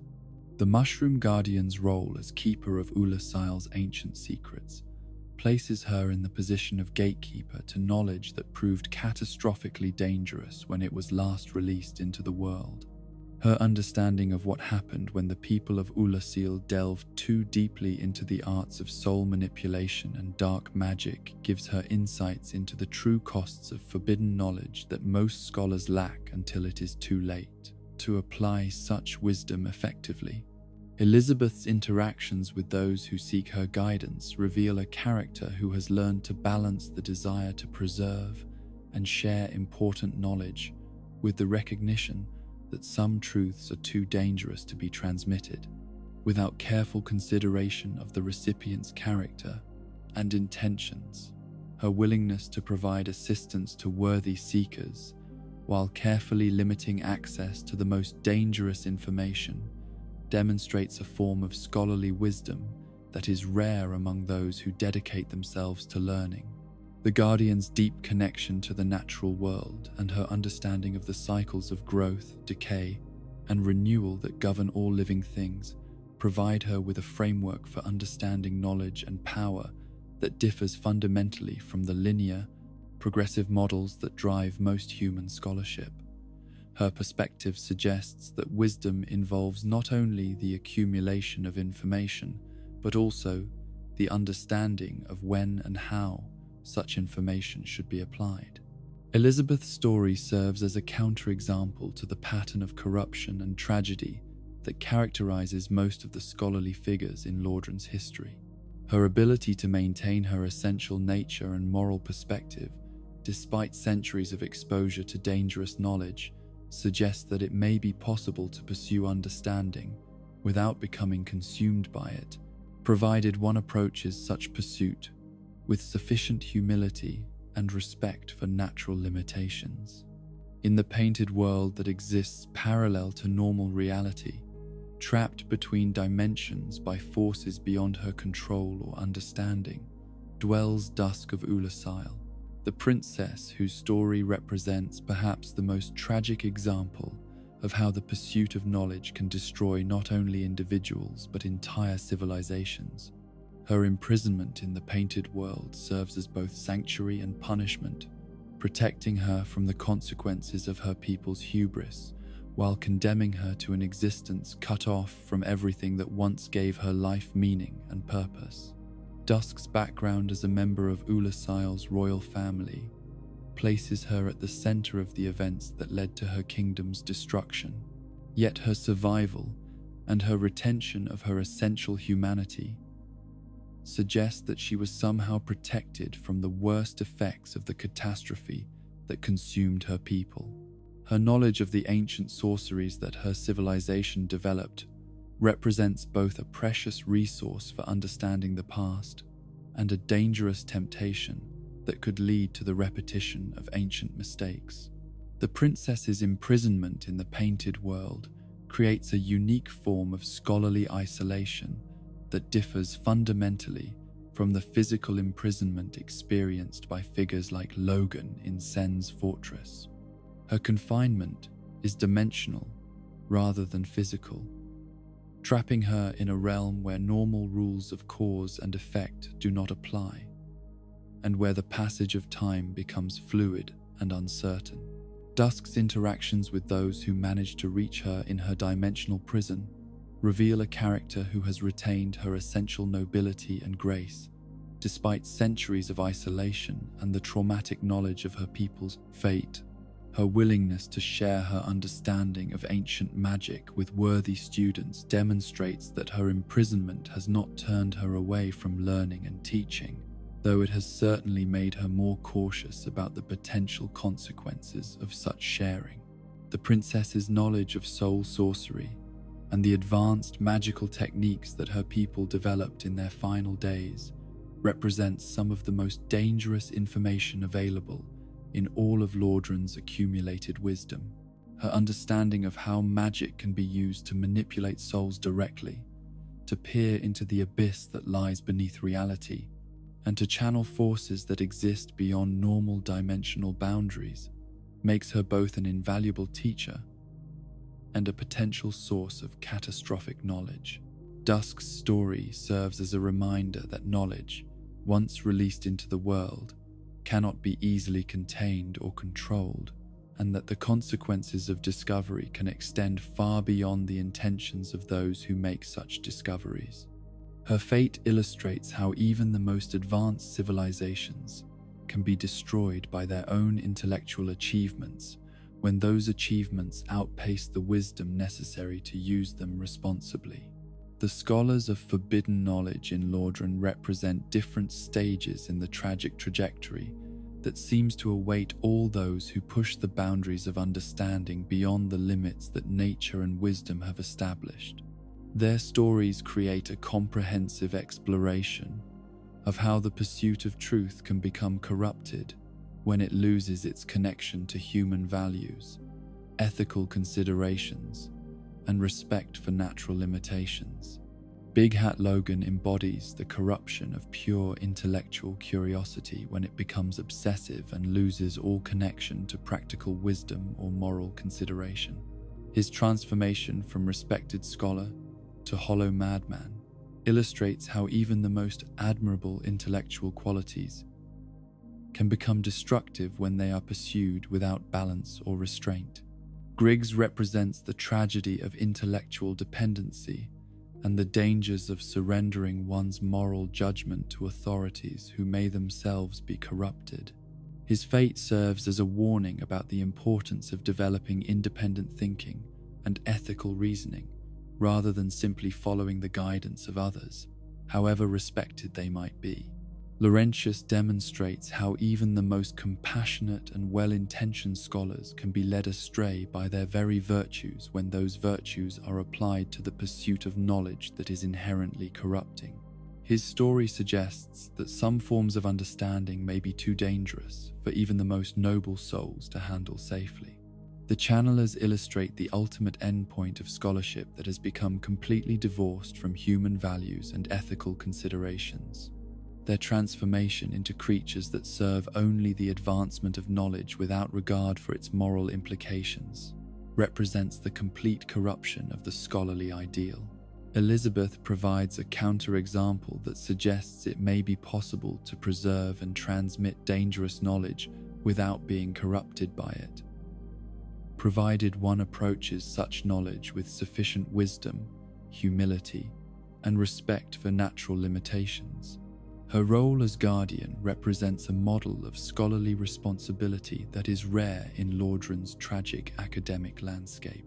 Dusk embodies the isolation and tragedy that can result when entire civilizations push the boundaries of knowledge beyond the point of safe return. Her imprisonment serves as both punishment for her people's hubris and protection against the repetition of their mistakes. Together, these scholars create a comprehensive meditation on the relationship between knowledge and wisdom, power and responsibility, curiosity and caution. Their stories remind us that the pursuit of understanding, however noble it may appear, always carries within it the potential for corruption and destruction when it is not balanced by ethical consideration and respect for the limitations that define human existence. In the end, their tragic fates serve as warnings about the importance of maintaining the connection between learning and living, between the pursuit of truth and the preservation of the values that make such pursuit worthwhile. They teach us that wisdom involves not only the accumulation of knowledge, but also the understanding of when such knowledge should be sought and when it should be left alone, when it should be shared and when it should be kept secret, when it should be applied and when it should be abandoned. Their stories echo through the ages as reminders that the greatest scholars are not those who know the most, but those who understand the proper relationship between knowledge and the human community it is meant to serve, and that the most dangerous form of ignorance may be the failure to recognize the limits of what mortal minds were meant to know and mortal souls were designed to bear. In the hallowed spaces where mortal souls seek communion with forces greater than themselves, where the boundaries between the earthly and the divine grow thin as morning mist, there dwell figures whose entire existence has been consecrated to the maintenance of sacred mysteries that connect the world of the living with realms beyond mortal comprehension. These are the guardians of sacred spaces, keepers of shrines, and temples whose duties transcend the merely ceremonial to become bridges between humanity and the divine forces that shape existence itself. Among these consecrated souls, none embody the sacred duty more completely or tragically than the fire keepers, those mysterious women whose lives have been dedicated to the maintenance of the flames that provide both literal warmth and spiritual sustenance to all who wander through Lordran's cursed landscape. Their stories speak to the profound sacrifice that true service requires, the way that dedication to others can transform one's very nature until the boundary between self and duty becomes impossible to distinguish. The most enigmatic of these sacred guardians is Anastasia of Astora, the mute firekeeper of Firelink Shrine, whose silence carries depths of meaning that words could never adequately express. Her presence at the central bonfire of Lordran creates a focal point of safety and renewal in a world where both qualities have become precious beyond measure. Yet her inability to speak, whether from natural condition or mystical requirement, transforms every interaction with her into a meditation on communication that transcends the merely verbal. Anastasia's physical appearance tells a story of dedication that has been carried to extremes that would break most souls. Her body bears the marks of someone who has endured tremendous suffering in service of her sacred duties. Yet, her bearing suggests that this suffering has been voluntarily accepted rather than imposed by external forces. Her eyes hold depths that speak of knowledge gained through direct experience of mysteries that remain hidden from most mortals. Wisdom earned through communion with forces that exist beyond normal human understanding. The Firekeeper's role in maintaining the central bonfire of Firelink Shrine places her at the spiritual heart of Lordran's interconnected network of safe havens and renewal points. Through her presence and power, the flame that provides sanctuary to countless lost souls continues to burn despite the encroaching darkness that threatens to extinguish all light from the world.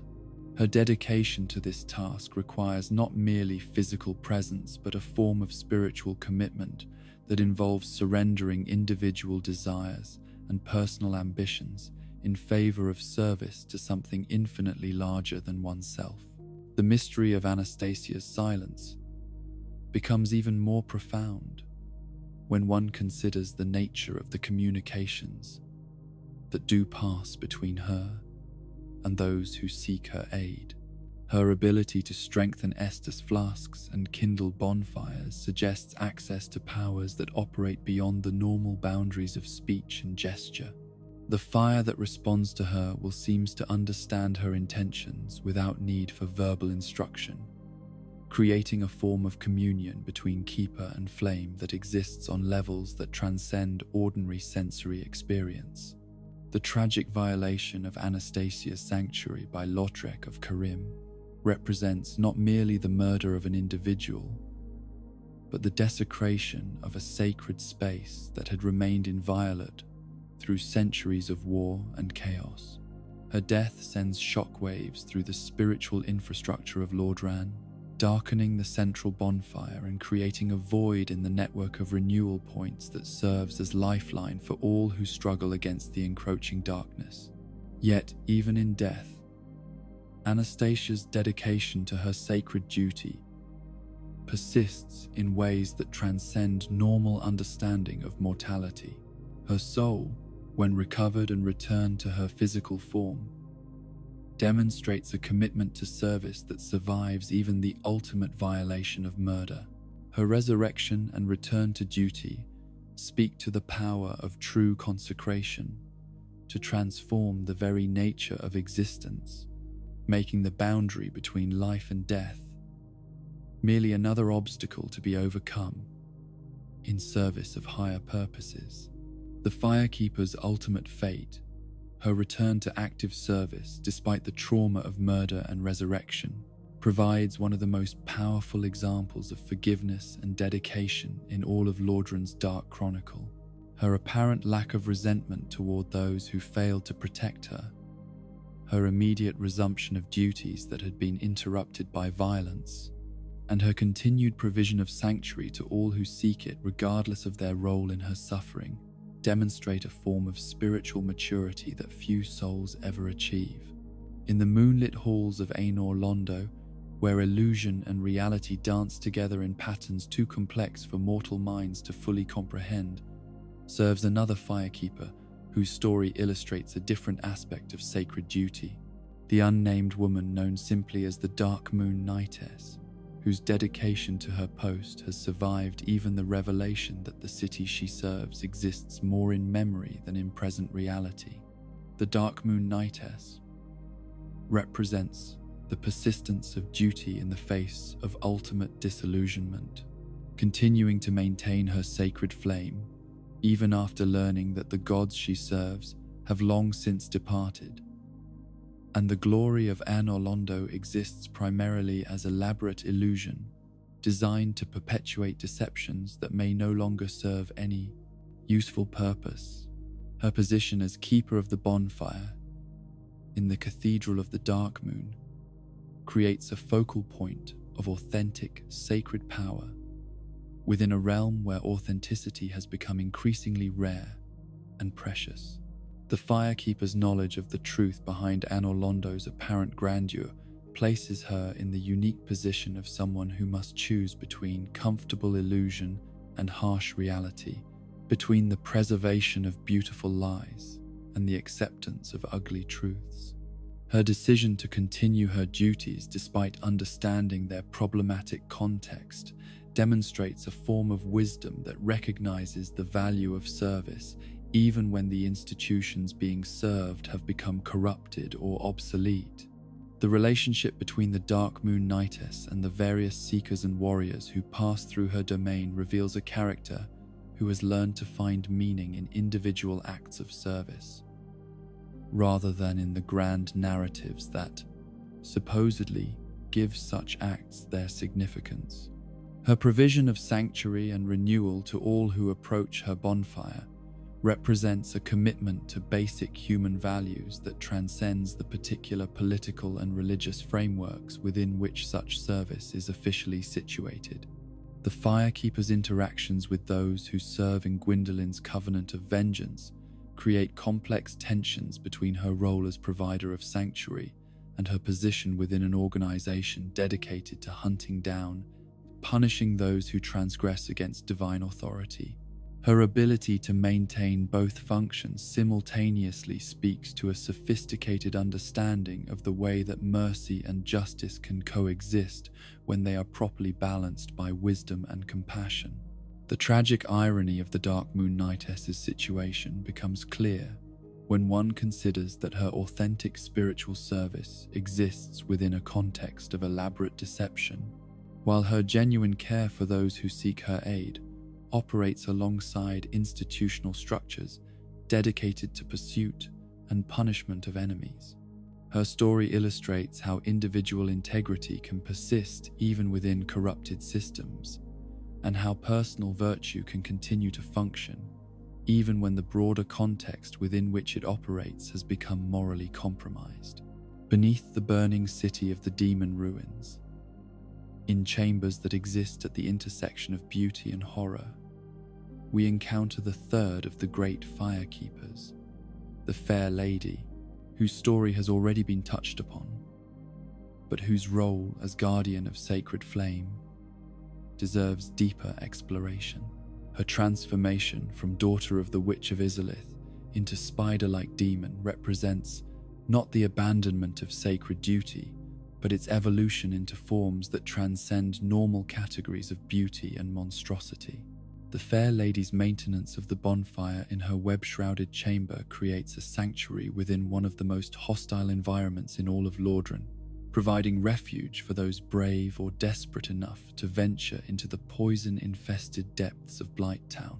Her ability to kindle, flame, and strengthen Estus flasks, despite her monstrous transformation, demonstrates that sacred power responds to the purity of intention rather than the conventional beauty of form. The Firekeeper's inability to speak the common tongue creates a barrier to normal communication that paradoxically enhances the spiritual quality of interactions with her. Those who approach her bonfire find themselves in the presence of someone whose very alienation from normal human discourse forces a kind of contemplative silence that can be more spiritually nourishing than elaborate conversation or formal ceremony. The relationship between the Fair Lady and the plague victims who seek shelter in her domain illustrates how sacred service can extend far beyond the maintenance of flame to encompass healing, comfort, and compassion for those who suffer from afflictions that make them unwelcome elsewhere. Her acceptance of their eggs and parasites into her own body represents a form of sacrificial love that transforms physical suffering into spiritual victory. The Firekeeper's role as focus for the Chaos Servant Covenant demonstrates how sacred duty can evolve to meet changing circumstances while retaining its essential character and purpose. Her ability to channel the humanity offered by Covenant members into healing power for the plague victims shows how authentic spirituality can transform even the darkest circumstances into opportunities for service and redemption. From the sacred flames tended by the Firekeepers, we turn to another form of guardian, whose service to the divine takes a very different but equally essential form. Andre of Astora, the blacksmith whose forge has become a sanctuary for those who seek not spiritual renewal, but the practical tools necessary for survival in a hostile world. His position beneath the undead parish creates a focal point where the sacred and the practical intersect in ways that illuminate the essential unity between spiritual and material needs. Andre's mastery of the blacksmith's art represents not merely technical skill, but a form of sacred craft that transforms base metals into instruments capable of serving the highest purposes. His ability to forge and modify weapons and armor places him in the unique position of someone whose work directly affects the capacity of heroes and champions to fulfill their destined roles in the cosmic struggle between light and darkness. The blacksmith's workshop beneath the parish serves as a temple to the idea that honest work performed with dedication and skill becomes itself a form of worship, a way of serving divine purposes through the application of talent and effort to the creation of things that are both beautiful and useful. His forge fire burns with a constancy that rivals the sacred flames of the firekeepers, creating light and warmth that serve both practical and spiritual functions. Andre's interactions with those who seek his services reveal a character whose understanding of his role extends far beyond mere commerce or craft. His recognition of exceptional weapons and his knowledge of legendary armaments demonstrate an awareness of the greater patterns of destiny and heroism that give meaning to his daily work of shaping metal and tempering steel. The blacksmith's seemingly inexhaustible patience with customers who arrive at all hours seeking everything from basic repairs to complex modifications speaks to a dedication that transcends normal business relationships. His willingness to work with whatever materials are brought to him, his ability to recognize quality and potential in damaged or incomplete equipment, and his generous sharing of knowledge about weapons and their properties create an atmosphere of sanctuary that extends beyond the physical protection offered by his workshop's stone walls.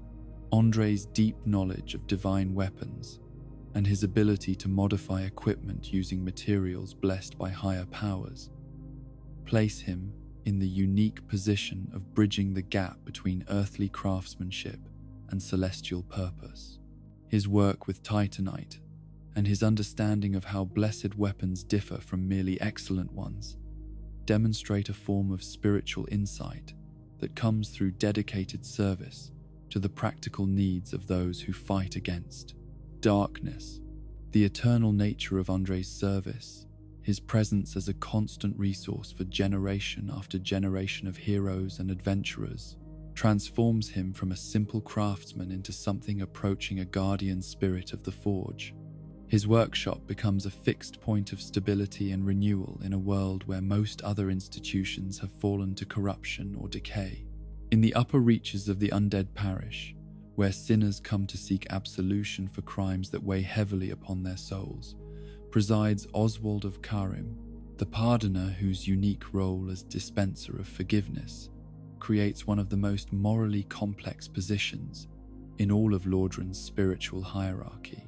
His presence in the bell tower overlooking the parish serves as a reminder that sacred spaces must accommodate not only the righteous, but also those who have fallen short of righteousness, yet still seek redemption.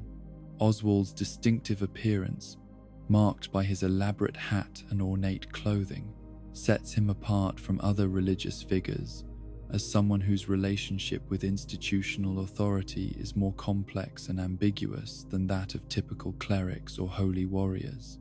His laughter, which punctuates many of his interactions with those who seek his services, carries undertones that suggest he finds something amusing about the human capacity for both sin and the desire for forgiveness. The pardoner's ability to absolve sins and lift curses places him in possession of spiritual authority that rivals that of any other religious figure in Lordran. Yet his commercial approach to forgiveness creates ethical tensions that complicate simple assessment of his role and character. His requirement that absolution be purchased rather than simply granted raises questions about the relationship between spiritual grace and material exchange that have no easy answers. Oswald's knowledge of sins committed by those who approach him suggests access to information that comes through supernatural means, creating an atmosphere of divine surveillance that can be either comforting or disturbing depending upon one's perspective and personal history. His ability to know what specific transgressions require forgiveness speaks to connections with higher powers that operate beyond normal human understanding. The pardoner's willingness to provide absolution for virtually any transgression, regardless of its severity or the likelihood of repetition, demonstrates either admirable compassion or dangerous moral relativism, depending upon how one interprets his motivations and methods. His services make possible the redemption of souls who might otherwise be lost forever to despair and corruption. Yet they may also enable continued wrongdoing by those who view purchased forgiveness as license for future sin. The complex moral landscape that Oswald inhabits reflects the broader challenges facing any institution that attempts to address human failings with divine grace while operating within practical limitations and social realities. His role as pardoner forces consideration of difficult questions about justice, mercy, accountability, and the conditions under which genuine redemption becomes possible. In the watery depths where the ancient city of New Londo once flourished, before being deliberately flooded to prevent the spread of abyssal corruption, stands a very different kind of guardian. Ingwood, the last surviving sealer, whose vigil over the drowned ruins represents one of the most morally complex forms of sacred duty in all of Lordran's troubled history. His position on the wooden platform above the flooded district creates a literal and symbolic representation of his role as guardian, standing between the world of the living and the realm of the condemned. Ingwood's participation in the decision to flood New Londo and drown its entire population to prevent the spread of the abyss places him among those who have been forced to choose between competing moral imperatives, selecting the lesser evil when no good options remained available. His continued presence at the site of this terrible necessity demonstrates a commitment to bearing witness to the consequences of decisions that save the world at the cost of countless innocent lives. The sealer's role as gatekeeper to the drowned ruins creates a situation where he must evaluate the worthiness of those who seek access to the flooded areas below, making judgments about which souls possess the strength and purpose necessary to venture into places where others have failed and died. His requirements for proof of lordship and his careful questioning of motives demonstrate an understanding that some paths should only be walked by those prepared for their full implications. Ingwood's knowledge of the events that led to New Londo's destruction and his understanding of the forces that still lurk within the flooded ruins make him one of the most valuable sources of information about the nature of abyssal corruption and the methods that might be used to combat it. His willingness to share this knowledge with worthy seekers, while carefully withholding it from those who might misuse it, demonstrates a form of scholarly responsibility that is rare among those who possess dangerous information. The moral weight that Ingwood bears as a result of his participation in the flooding of New Londo creates a form of sacred duty that is defined not by service to higher powers, but by acceptance of responsibility for necessary evils. His vigil over the drowned city represents a commitment to ensuring that the sacrifices made to save the world are not forgotten or dismissed as unimportant. The sealer's interactions with those who seek to enter the flooded ruins reveal a character who has learned to balance compassion for individual seekers with responsibility for preventing disasters that could affect the entire process world. His eventual willingness to provide the key to the seal demonstrates a recognition that some duties must eventually be completed by others, even when such completion requires accepting the risk of catastrophic failure. Deep within the primordial forest that exists at the boundaries between the mundane world and realms of pure nature, where ancient trees grow to sizes that dwarf human comprehension and time itself flows according to patterns older than civilization, dwells the stone dragon, a being whose very existence represents a form of sacred guardianship that transcends all human categories of duty and service. This ancient creature, survivor of the age when dragons ruled the world, has chosen to remain in peaceful isolation rather than participate in the cosmic struggles that define existence for most other beings. The stone dragon's decision to forsake the violence and competition that characterized the Dragon Wars in favor of peaceful contemplation creates a unique form of sacred space around its presence, a zone where the normal rules of conflict and survival are suspended in favor of something approaching perfect tranquility. Its massive form, carved from living stone yet somehow possessed of consciousness and will, represents the possibility of existence that transcends the usual categories of life and death, organic and inorganic, temporal and eternal. The dragon's willingness to share the secrets of the ancient dragon form with those who demonstrate sufficient dedication to reach its remote sanctuary demonstrates a form of teaching that operates entirely outside normal educational structures and institutional frameworks. Its instruction comes not through words or formal lessons, but through direct transmission of understanding that bypasses rational thought to create immediate transformation in those who receive it. The path to reach the stone dragon, which requires navigating through some of the most dangerous territories in all of Lordran, and demonstrating the kind of persistence that few souls possess, serves as both test and preparation for the kind of consciousness necessary to benefit from its teachings. The journey itself becomes a form of spiritual discipline that prepares seekers for revelations that could not be safely received without proper preparation. The dragon's apparent indifference to the cosmic struggles between light and dark, order and chaos, that preoccupy most other beings in Lordran, suggests a perspective that encompasses such conflicts within a larger framework of understanding that renders them less significant than they appear to those caught up in their immediate urgency. Its peaceful existence serves as a reminder that there exist forms of spiritual development that transcend the need to choose sides in eternal conflicts. The stone dragon's guardianship of the deepest secrets of draconic nature and its willingness to share these secrets with worthy seekers creates one of the most profound opportunities for transformation available anywhere in Lordran.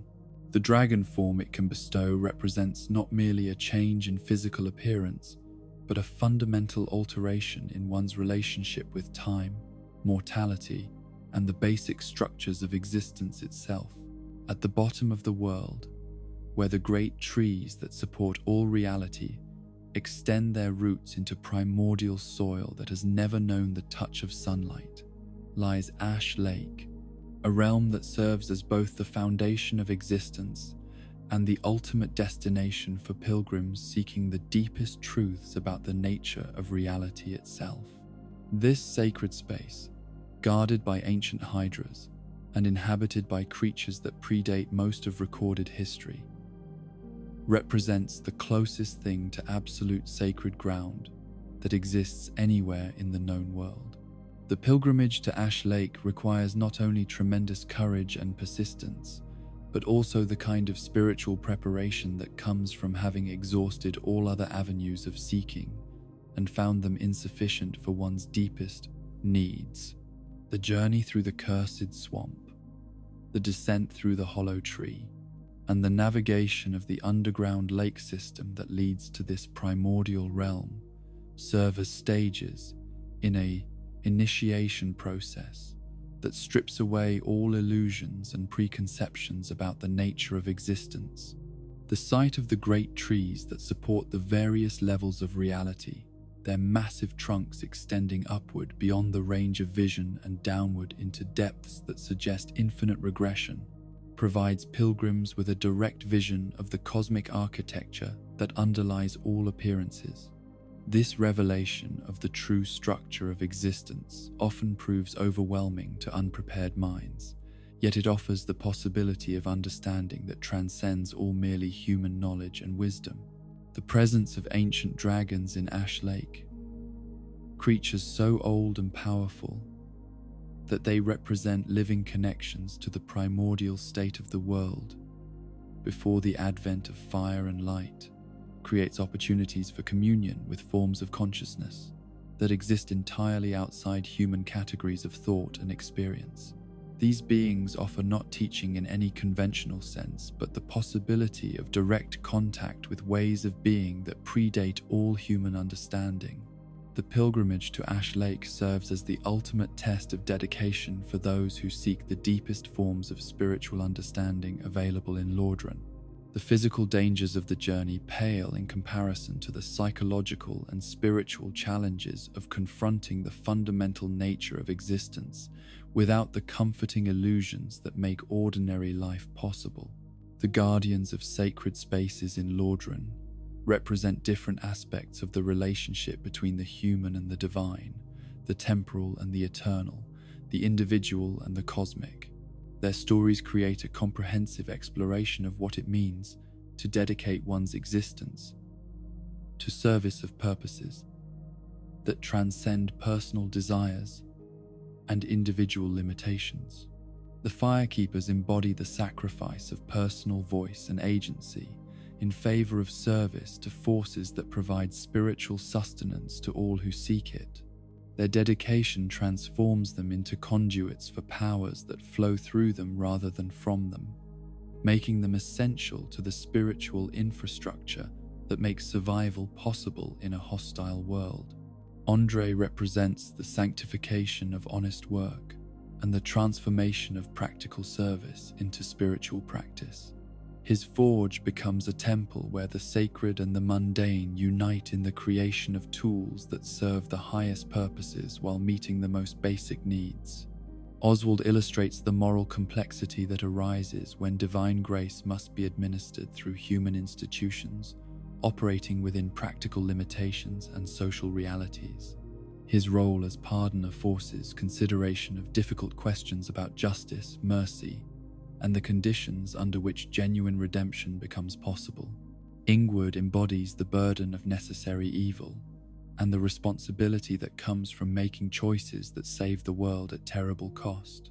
His vigil over the drowned city represents a commitment to bearing witness to the consequences of decisions that had to be made but can never be fully justified. The Stone Dragon represents the possibility of transcending the conflicts and struggles that define existence for most beings through the achievement of a form of consciousness that encompasses such conflicts within a larger framework of understanding that renders them less significant than they appear to those caught up in their immediate urgency. Ash Lake serves as the ultimate destination for those who seek the deepest truths about the nature of existence, providing pilgrims with direct vision of the cosmic architecture that underlies all appearances, while offering opportunities for communion with forms of consciousness that exist entirely outside human categories of thought and experience. Together, these guardians create a sacred geography that encompasses the full range of possibilities available to souls seeking connection with forces greater than themselves. Their dedication to maintaining the spaces and services necessary for such seeking ensures that the possibility of transcendence remains available, even in a world that seems designed to frustrate and destroy all higher aspirations. Their stories remind us that sacred duty comes in many forms and may require sacrifices that range from the surrender of personal voice to the acceptance of necessary evil, to the transcendence of normal categories of existence entirely. Yet they also demonstrate that such sacrifice, when undertaken with proper understanding and dedication, can transform individual existence into something that serves purposes far greater than any personal ambition or desire. In the end, the guardians of sacred spaces teach us that the boundary between the human and the divine is not fixed but permeable, and that, through dedicated service to higher purposes, individual souls can become conduits for forces that transform not only themselves, but also the world around them in ways that extend far beyond the scope of any merely human achievement or understanding. In the twilight realm where divine bloodlines fade into mortal obscurity and the children of gods wander forgotten through landscapes their ancestors once ruled as absolute sovereigns, there move souls whose heritage marks them as inheritors of cosmic power, yet whose circumstances have reduced them to footnotes in the grand narratives that once celebrated their lineages. These are the lost children of great souls, beings born from the unions of deities and mortals, or spawned from the essence of primordial forces, whose stories speak to the tragic irony of divine inheritance in a world where even the gods themselves have proven mortal. Among these forgotten scions of celestial power, none embodies the cruel reversal of fortune more completely than Quelana of Izalith, the sole surviving daughter of the Witch of Izalith, who has watched her family's noble attempt to preserve the flame transform into a source of chaos and corruption that continues to poison the world centuries after the initial catastrophe. Her exile in the depths of the demon ruins serves not as punishment for crimes she committed, but as self-imposed penance for disasters she was powerless to prevent, yet feels eternally responsible for having failed to stop. Quelana's mastery of pyromancy represents not merely technical achievement, but a living connection to the original flame that her mother sought to recreate in the desperate days when the first flame began to fade and the age of fire seemed destined to end. Her knowledge encompasses not only the pure flame magic that existed before the chaos transformation, but also the darker arts that emerged from her family's failed experiment, making her simultaneously the greatest teacher of pyromantic arts and the most dangerous source of knowledge about their corrupting potential. The witch's appearance reflects the complex nature of her heritage and experience, bearing traces of both the divine beauty that characterized the original lords and the subtle distortions that mark all who have been touched by chaos flame. Her form suggests someone who has learned to maintain her essential nature through force of will and dedication to higher purposes, resisting the corruption that claimed her sisters while acknowledging the permanent changes that such resistance has wrought upon her being. Quelana's decision to teach pyromancy to mortals represents a profound departure from the traditional secrecy that surrounded magical knowledge in the Age of the Lords, yet her motivations extend far beyond simple generosity or academic interest. Her instruction serves as both an attempt to preserve the pure flame arts that might otherwise be lost forever and a desperate effort to train someone capable of ending the chaos that her family accidentally unleashed upon the world. The witch's relationship with her pupils reveals a character who has learned to balance hope with realism, sharing knowledge while carefully preparing students for the likelihood that their good intentions may not be sufficient to overcome the challenges they will face. Her warnings about the dangers of chaos pyromancy come from direct experience of watching loved ones consumed by powers they could not control. Yet she continues teaching, because the alternative, allowing the chaos to spread unchecked, would be even more catastrophic. Quelana's knowledge of her mother's fate and the circumstances that led to the Witch of Izalith's transformation into the bed of chaos provides her with insights into the nature of corruption and the way that noble intentions can become instruments of destruction when they are pursued without sufficient wisdom or caution. Her understanding of how the attempt to recreate the first flame went wrong makes her one of the few beings in Lordran who truly comprehends the cosmic stakes involved in the current struggle between light and darkness. The witch's ultimate willingness to reveal the location of her transformed mother and to request that worthy students put an end to the bed of chaos demonstrates a form of love that transcends normal family loyalty, a recognition that sometimes mercy requires ending suffering, even when such ending means destroying what remains of those we love most.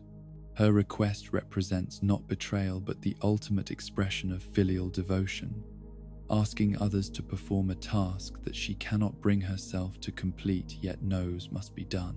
Kaelana's survival when all her sisters perished or were transformed speaks to qualities of character and will that enabled her to resist corruption while maintaining her essential nature and moral compass.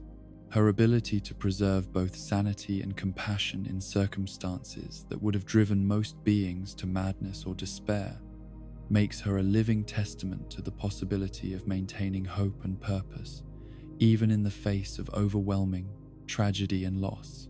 In the web-shrouded depths of Blighttown, where poison and decay create an environment hostile to all forms of healthy life, dwells another child of divine lineage, whose story illustrates a different aspect of the tragedy that befalls the offspring of gods in a fallen world. The daughter of chaos, known to most as the Fair Lady, whose transformation from divine princess to spider demon represents one of the most heartbreaking examples of innocent suffering in all of Lordran's dark chronicle. The Fair Lady's original nature as a daughter of the Witch of Izalith placed her among the most exalted beings in the cosmic hierarchy, heir to powers that could reshape reality according to will and desire, yet her transformation into a spider-like creature has trapped her in a form that inspires fear and revulsion in most who behold her. Her retention of essential kindness and compassion, despite this radical alteration of her physical nature, speaks to the persistence of divine virtue, even when divine power has been corrupted or constrained. The daughter's ability to understand and communicate in the ancient languages that predate current human speech creates both barriers and bridges in her relationships with those who encounter her in the depths. Her linguistic isolation serves as a metaphor for the broader alienation that results from her monstrous transformation, yet it also preserves a form of intimacy and mystery that makes interactions with her feel sacred rather than merely transactional. The Fair Lady's role as sanctuary keeper for the plague victims who seek refuge in Blighttown's toxic environment demonstrates how divine compassion can continue to function even when it operates through forms that appear monstrous or alien. Her acceptance of the eggs and parasites that burden the afflicted represents a form of sacrificial love that transforms physical suffering into spiritual victory, absorbing the pain of others into herself rather than allowing it to destroy those who are already vulnerable. The daughter's collection of humanity, through the Chaos Servant Covenant, reveals the extent to which her concern for others has become the organizing principle of her existence, channeling the offerings of devoted followers, not toward personal power or comfort, but toward the alleviation of suffering among those she has chosen to protect. Her use of humanity to ease the burden of the plague victims illustrates how divine power, even when constrained and redirected, continues to serve purposes of healing and compassion.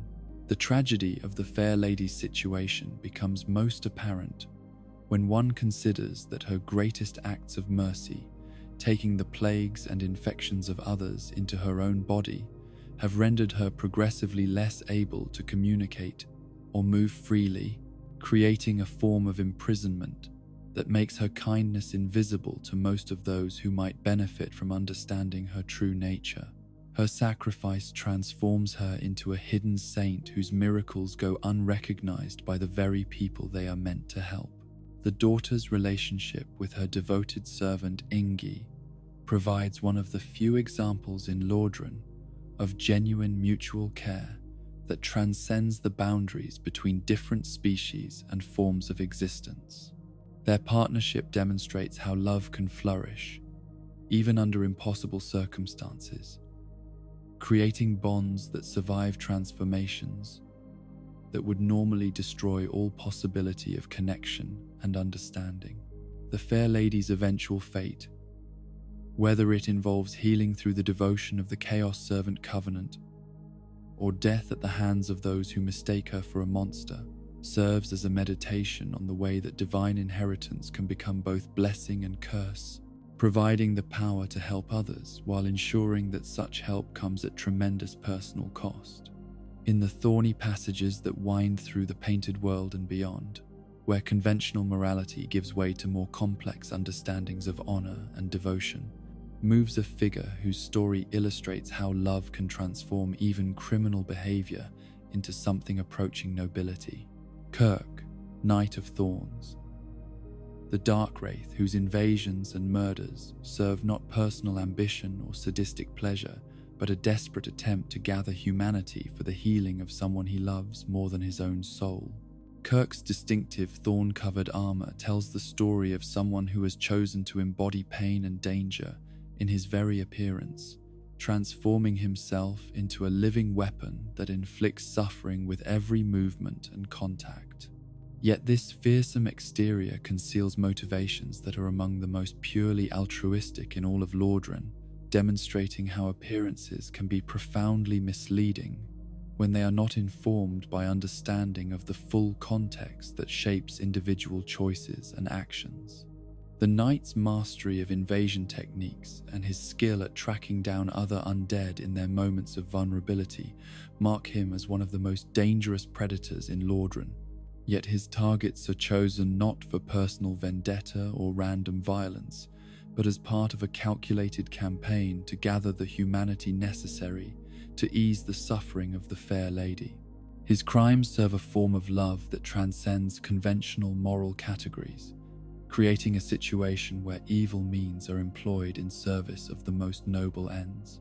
Kirk's relationship with the Daughter of Chaos provides the key to understanding his transformation from whatever he may have been originally into the thorny terror that stalks the painted world and other dangerous territories. His devotion to her welfare has become the organizing principle of his existence, motivating actions that would otherwise seem purely malevolent and giving coherent purpose to behavior that appears chaotic and destructive to those who do not understand his ultimate goals. The knight's technique of using invasion as a method of humanity gathering requires not only considerable skill in combat, but also the psychological fortitude to repeatedly engage in behavior that makes him a pariah among those who might otherwise view him as a potential ally or companion.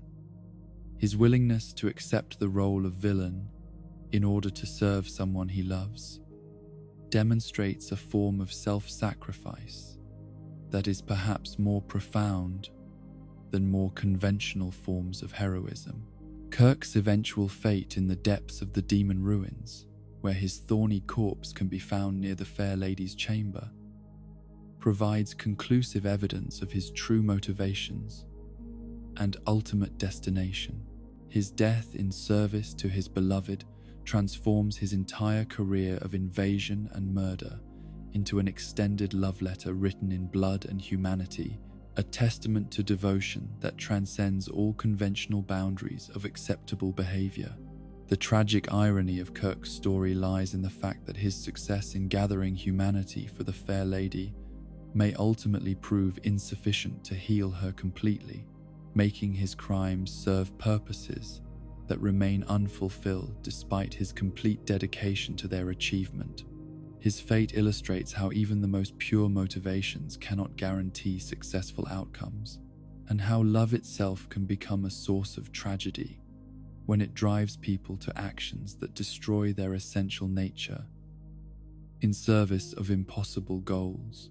The knight's story serves as a complex meditation on the relationship between means and ends, the nature of moral judgment, and the way that love can transform criminal behavior into something that approaches nobility without ever quite achieving it. His legacy raises questions about whether good intentions can redeem evil actions, whether love justifies transgression, and whether the willingness to sacrifice one's own moral standing for another's welfare represents the highest or the lowest form of human behavior. In the fiery depths where chaos reigns supreme and madness wears the crown of authority, wanders a figure whose story represents the complete corruption of divine purpose and prophetic calling. King Jeremiah, the Xanthos king whose yellow garments and wild appearance mark him as both prophet and madman, herald and harbinger of the chaos that has consumed his sanity along with his kingdom. Jeremiah's royal status among the chaos demons and his role as monarch of beings that exist beyond the boundaries of rational thought or moral consideration create a unique form of leadership that operates according to principles that normal minds cannot comprehend or accept. His kingdom exists not as a geographical territory but as a state of consciousness that embraces madness as the ultimate form of enlightenment and chaos, as the only honest response to a reality that has revealed itself to be fundamentally irrational. The king's prophetic abilities, demonstrated through his capacity to appear in multiple locations and his knowledge of events that have not yet occurred in linear time, mark him as someone who has achieved a form of consciousness that transcends normal temporal limitations while sacrificing the psychological coherence that makes such transcendence valuable or meaningful. His madness grants him insights that sanity would make impossible, while simultaneously ensuring that such insights cannot be communicated or applied in ways that benefit others. Jeremiah's relationship with the chaos flame and his understanding of the forces that transformed the Witch of Izalith's noble experiment into a source of corruption and madness provide him with knowledge that is both invaluable and completely useless, since his mental state makes it impossible for him to share such knowledge in forms that others can understand or utilize. His prophecies carry the authority of direct experience, while remaining incomprehensible to those who most need to receive their warnings. The king's yellow robes and distinctive appearance create a visual representation of the way that divine authority can be corrupted when it is not balanced by wisdom and restraint, transforming symbols of enlightenment and spiritual achievement into signs of mental deterioration and moral collapse.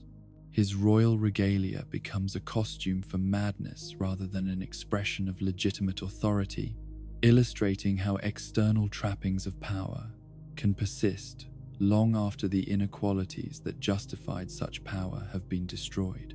Jeremiah's invasions and his hostile encounters with those who venture into chaos-infected territories demonstrate how prophetic insight can become indistinguishable from predatory behavior when it is not tempered by compassion and moral judgment. His attacks serve not malicious purposes but the fulfillment of what he perceives as cosmic necessity, making him dangerous precisely because his actions are motivated by sincere beliefs rather than simple cruelty or self-interest. The king's ultimate fate and his continued existence as a manifestation of chaos principles illustrate how some forms of corruption are so complete that they transform their victims into permanent embodiments of the forces that destroyed them. His story serves as a warning about the dangers of seeking truth without maintaining the psychological and moral foundations necessary to handle whatever truths might be discovered. In the painted world that exists as sanctuary for those too dangerous or too unusual to remain in normal reality, dwells perhaps the most tragic of all the lost children of divine lineage, crossbreed Priscilla, the gentle half-dragon whose mixed heritage has made her an object of fear and persecution, despite her essentially peaceful nature and her desire for nothing more than quiet isolation from a world that views her very existence as an essis, abomination. Priscilla's unique status as offspring of both dragon and deity creates a being who embodies the best qualities of both lineages while being fully accepted by neither, trapped in a form of existential isolation that goes beyond mere physical separation to encompass fundamental alienation from all established categories of being and belonging. Her presence in the painted world serves as both exile and sanctuary, protecting her from those who would harm her while ensuring that her potential contributions to the world remain forever unused and unrecognized. The crossbreed's mastery of illusion, magic, and her ability to become invisible at will reflect not only her draconic heritage, but also her psychological need to disappear from a reality that has consistently rejected and threatened her. Her powers serve defensive rather than aggressive purposes, enabling escape and concealment rather than dominance or destruction. Yet they also reinforce her isolation by making genuine connection with others more difficult to achieve and maintain. Priscilla's role as guardian of the painted world creates a unique form of stewardship that operates according to principles of protection and preservation rather than control or exploitation. Her authority within this artificial realm demonstrates how power can be exercised with gentleness and restraint, creating sanctuary for others while maintaining the boundaries necessary to prevent the painted world from being corrupted or destroyed by external forces. The crossbreed's interactions with those few visitors who manage to reach her domain reveal a character who has retained essential kindness and courtesy despite centuries of rejection and isolation, demonstrating how nobility of spirit can survive even the most adverse circumstances when it is supported by inner strength and moral conviction. Her warnings to intruders reflect concern for their welfare rather than threats to her own security, showing how genuine authority expresses itself through protection of others rather than assertion of dominance over them. Priscilla's tragic backstory and the circumstances that led to her exile in the painted world illustrate how fear and prejudice can transform innocent beings into perceived threats, creating cycles of persecution that justify themselves through the very reactions they provoke in their victims. Her story serves as a meditation on the nature of difference and the way that societies often destroy what they do not understand rather than making the effort to learn from it.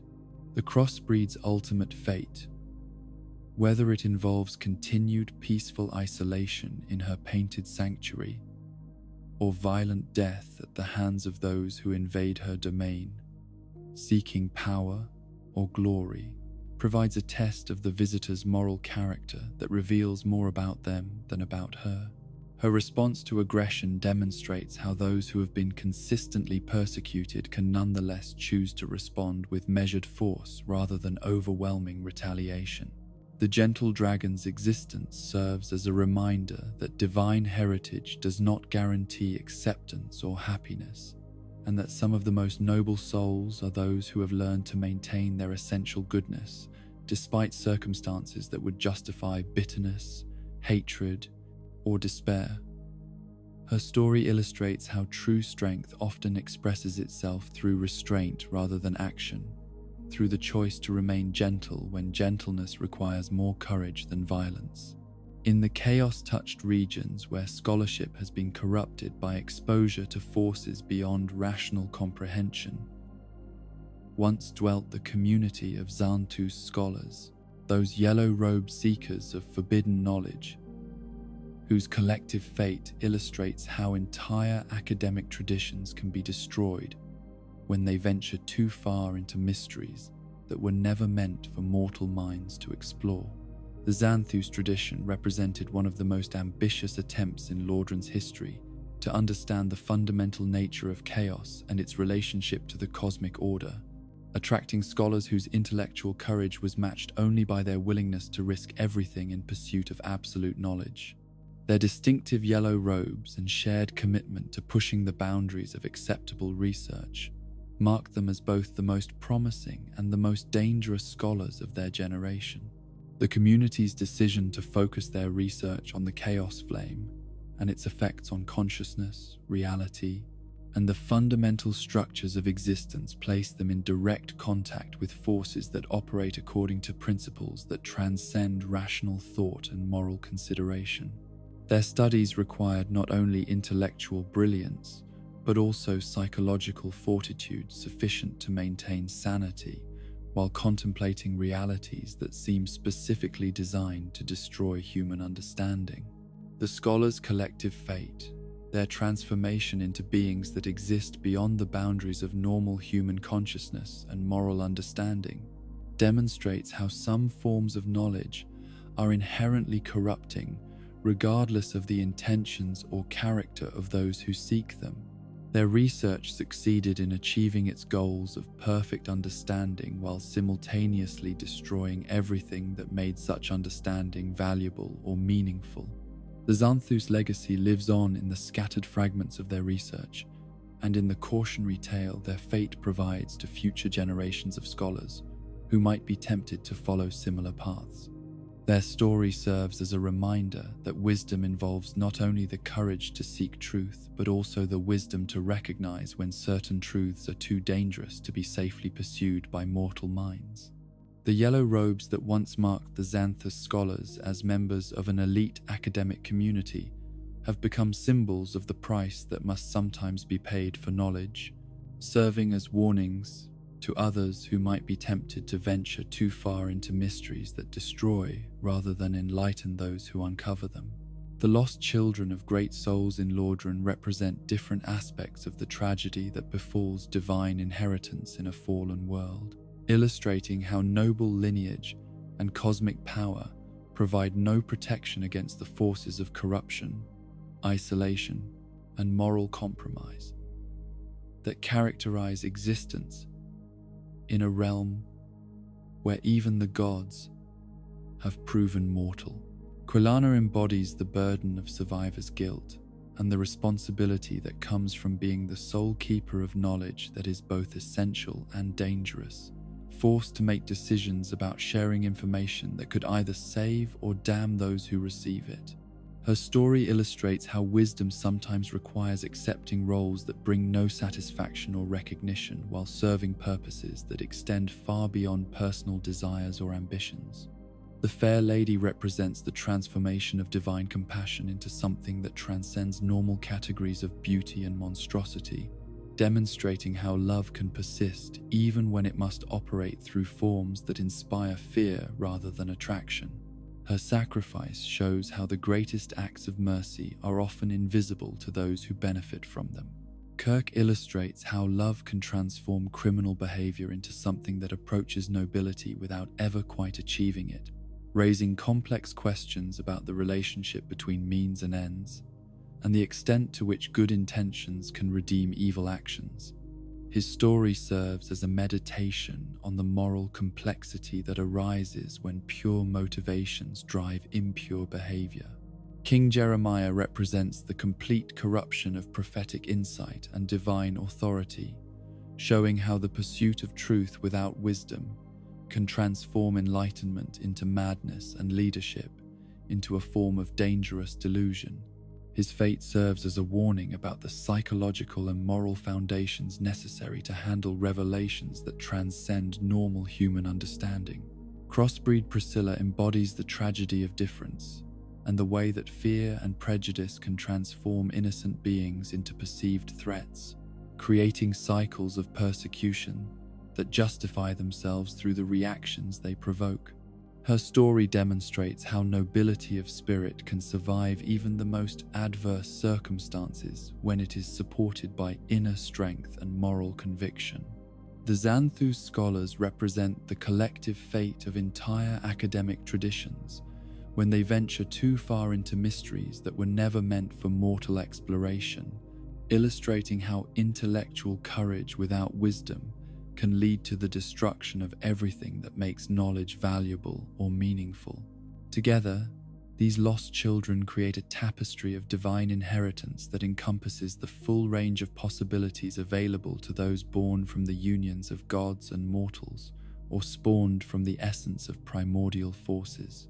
Their stories remind us that noble blood and cosmic power provide no guarantee of happiness, acceptance, or successful fulfillment of one's potential, and that the greatest tragedies often befall those who possess the most to lose.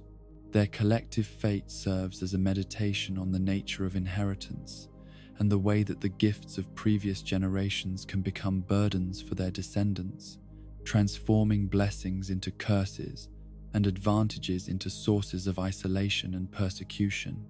Yet their stories also demonstrate that divine heritage, even when it becomes a source of suffering, can provide the strength necessary to endure circumstances that would destroy ordinary souls.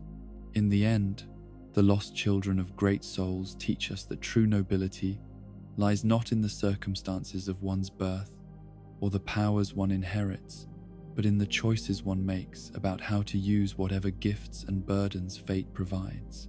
Their persistence in maintaining essential humanity despite impossible circumstances serves as inspiration to all who struggle with the gap between potential and reality, between what we might have been and what we have become.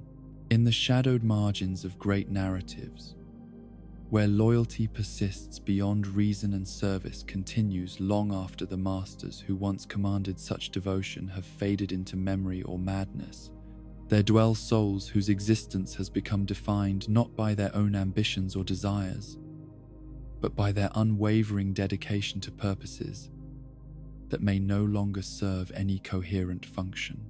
These are the servants who have outlasted their masters, guardians of empty halls, and keepers of forgotten oaths, whose stories speak to both the nobility and the tragedy of absolute fidelity in a world where nothing else remains constant or reliable.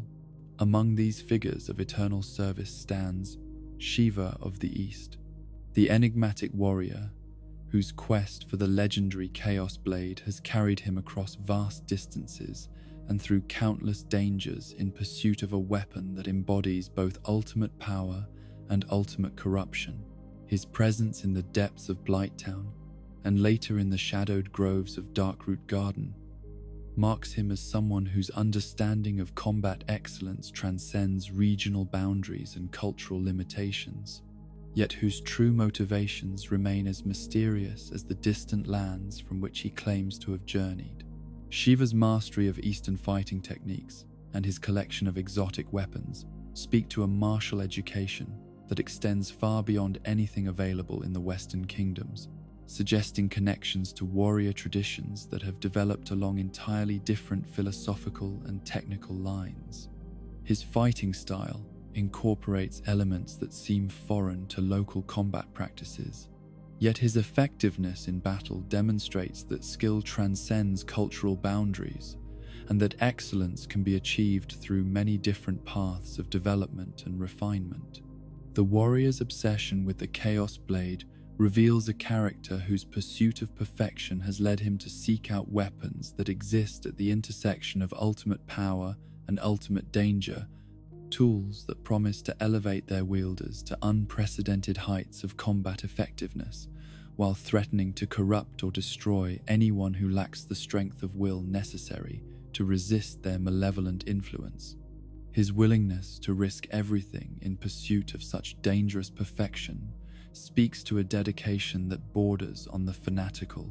Shiva's role as leader of the Forest Hunter Covenant places him in the unique position of serving purposes that he did not create and may not fully understand, accepting responsibility for protecting ancient secrets and maintaining cosmic balances that existed long before his arrival and will presumably continue long after his departure. His leadership demonstrates how genuine authority can emerge from dedication to principles rather than from formal appointment or inherited position. The warrior's relationship with his silent bodyguard creates one of the most intriguing partnerships in all of Lordran, a bond that operates entirely through mutual understanding and shared purpose, without requiring verbal communication or formal acknowledgement.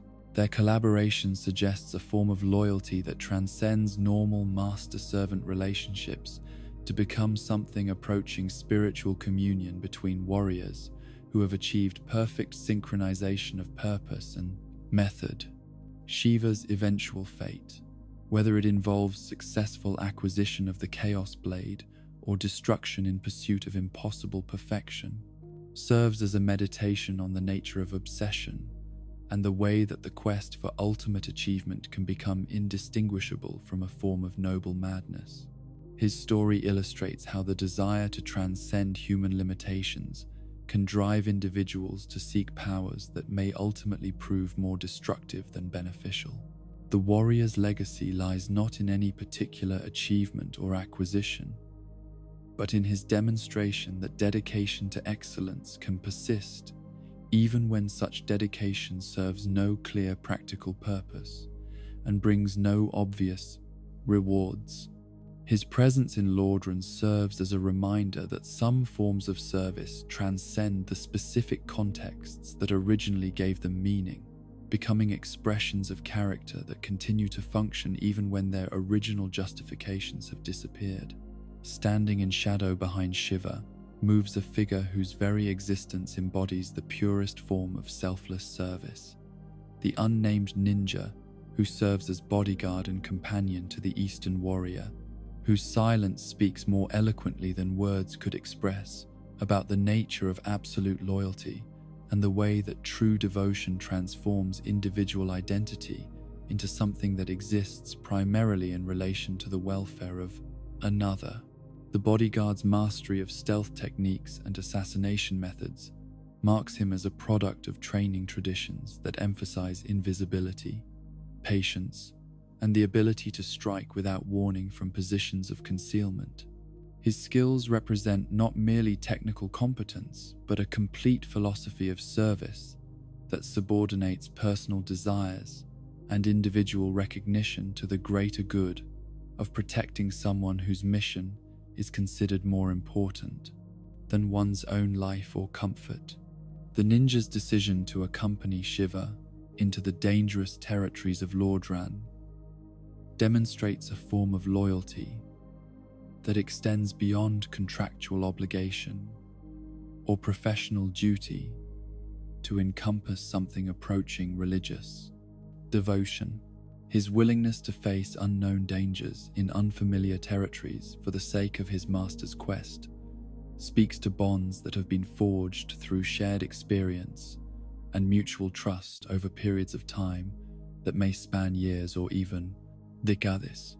The relationship between master and bodyguard operates according to principles of perfect understanding that make verbal communication unnecessary and formal acknowledgement redundant, creating a partnership where each participant knows intuitively what the other requires and provides it without being asked. Their collaboration represents an ideal of service that transcends normal human limitations through the achievement of almost supernatural coordination and mutual awareness. The bodyguard's ultimate loyalty to Shiva creates moral complexities that test the boundaries of honor and duty, particularly when circumstances arise that place his master's desires in conflict with broader ethical considerations or the welfare of innocent parties. His response to such conflicts reveals the extent to which his identity has become subsumed within his role as protector and the degree to which personal moral judgment has been sacrificed in favor of absolute obedience. The ninja's fate, bound as it is to that of his master, illustrates both the nobility and the tragedy of complete self-sacrifice in service of another's goals. His story serves as an exploration of the question whether absolute loyalty represents the highest form of human virtue or a form of spiritual suicide that destroys the very qualities that make such loyalty valuable in the first place. The bodyguard's presence in Lordran serves as a constant reminder that some forms of service operate according to principles that transcend rational calculation or personal benefit, representing commitments that persist regardless of circumstances and continue to function even when they no longer serve any clear purpose beyond the maintenance of honor and the fulfillment of promises made in very different times and under very different conditions. In the ancient forests where primordial forces still hold sway over the natural order and conventional hierarchies give way to older forms of authority based on wisdom rather than power, dwells Alvina, the white cat, whose apparent domesticity conceals depths of knowledge and networks of influence that extend far beyond what her feline form would suggest to casual observers. Her role as covenant leader and keeper of forest secrets places her among the most enigmatic figures in all of Lordran's complex political and spiritual landscape. Alvina's physical form as an oversized cat creates an immediate impression of whimsy and approachability that masks the profound intelligence and ancient wisdom that inform her every action and decision. Her ability to communicate in human language while retaining essentially feline characteristics suggests a being who exists at the intersection of natural and supernatural realms, bridging the gap between animal instinct and rational thought in ways that illuminate the artificial nature of such distinctions.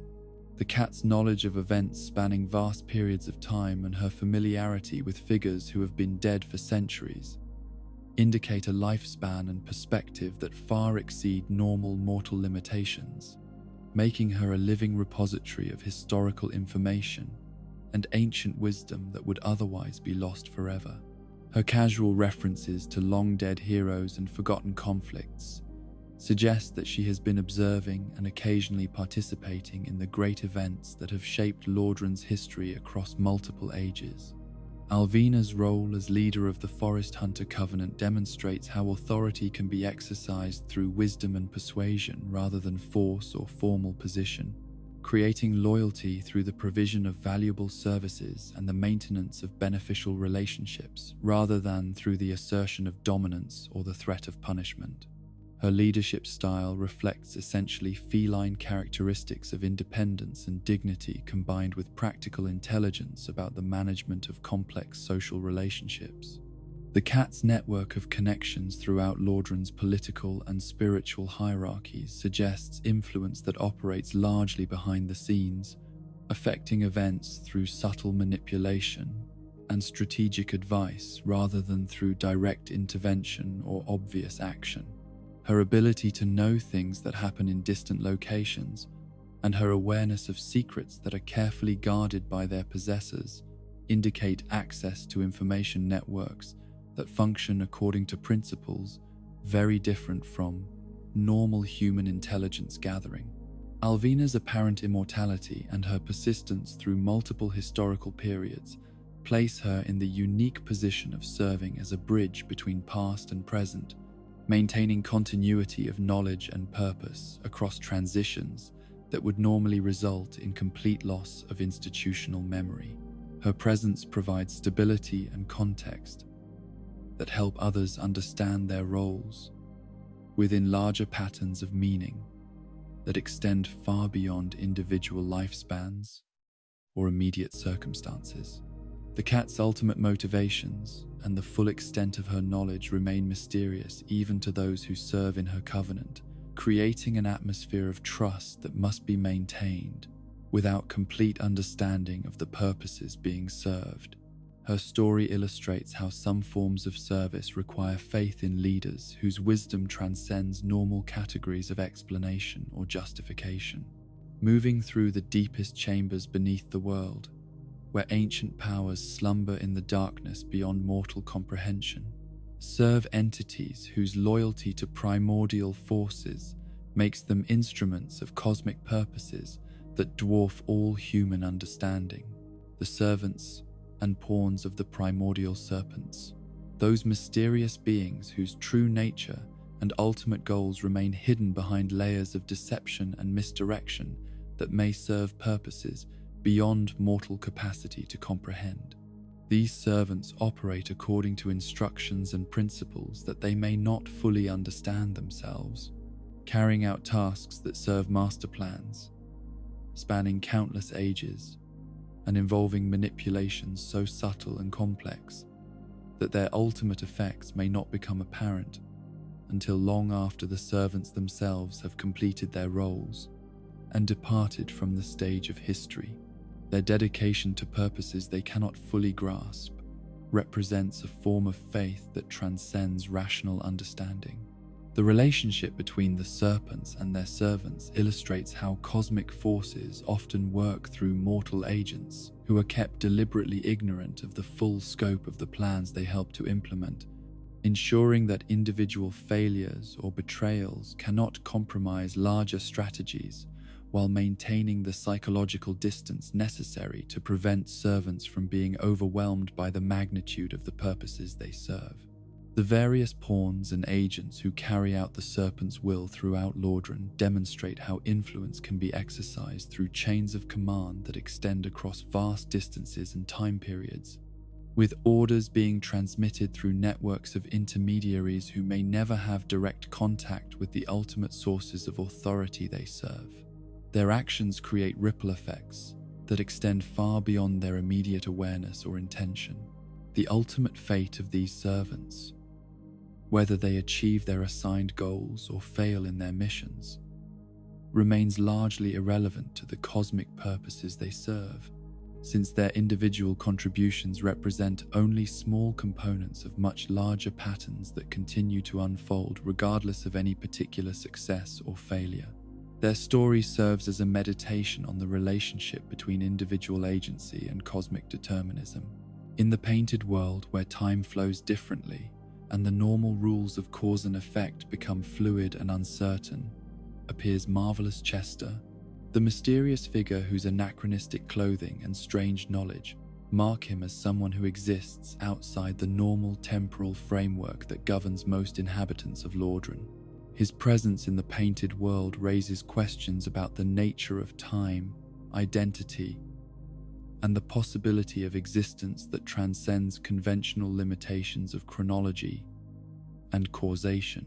Chester's distinctive appearance, featuring clothing and accessories that seem to belong to historical periods that have not yet occurred in Lordran's timeline, suggests either temporal displacement or access to knowledge and resources that exist beyond normal spatial and temporal boundaries. His fashion sense combines elements that appear futuristic with others that seem deliberately archaic, creating an overall impression of someone who exists outside conventional historical periods. The mysterious figure's knowledge of events and people that should be unknown to any resident of the painted world indicates either supernatural powers of observation or direct experience of realities that exist parallel to or beyond the painted world's artificial boundaries.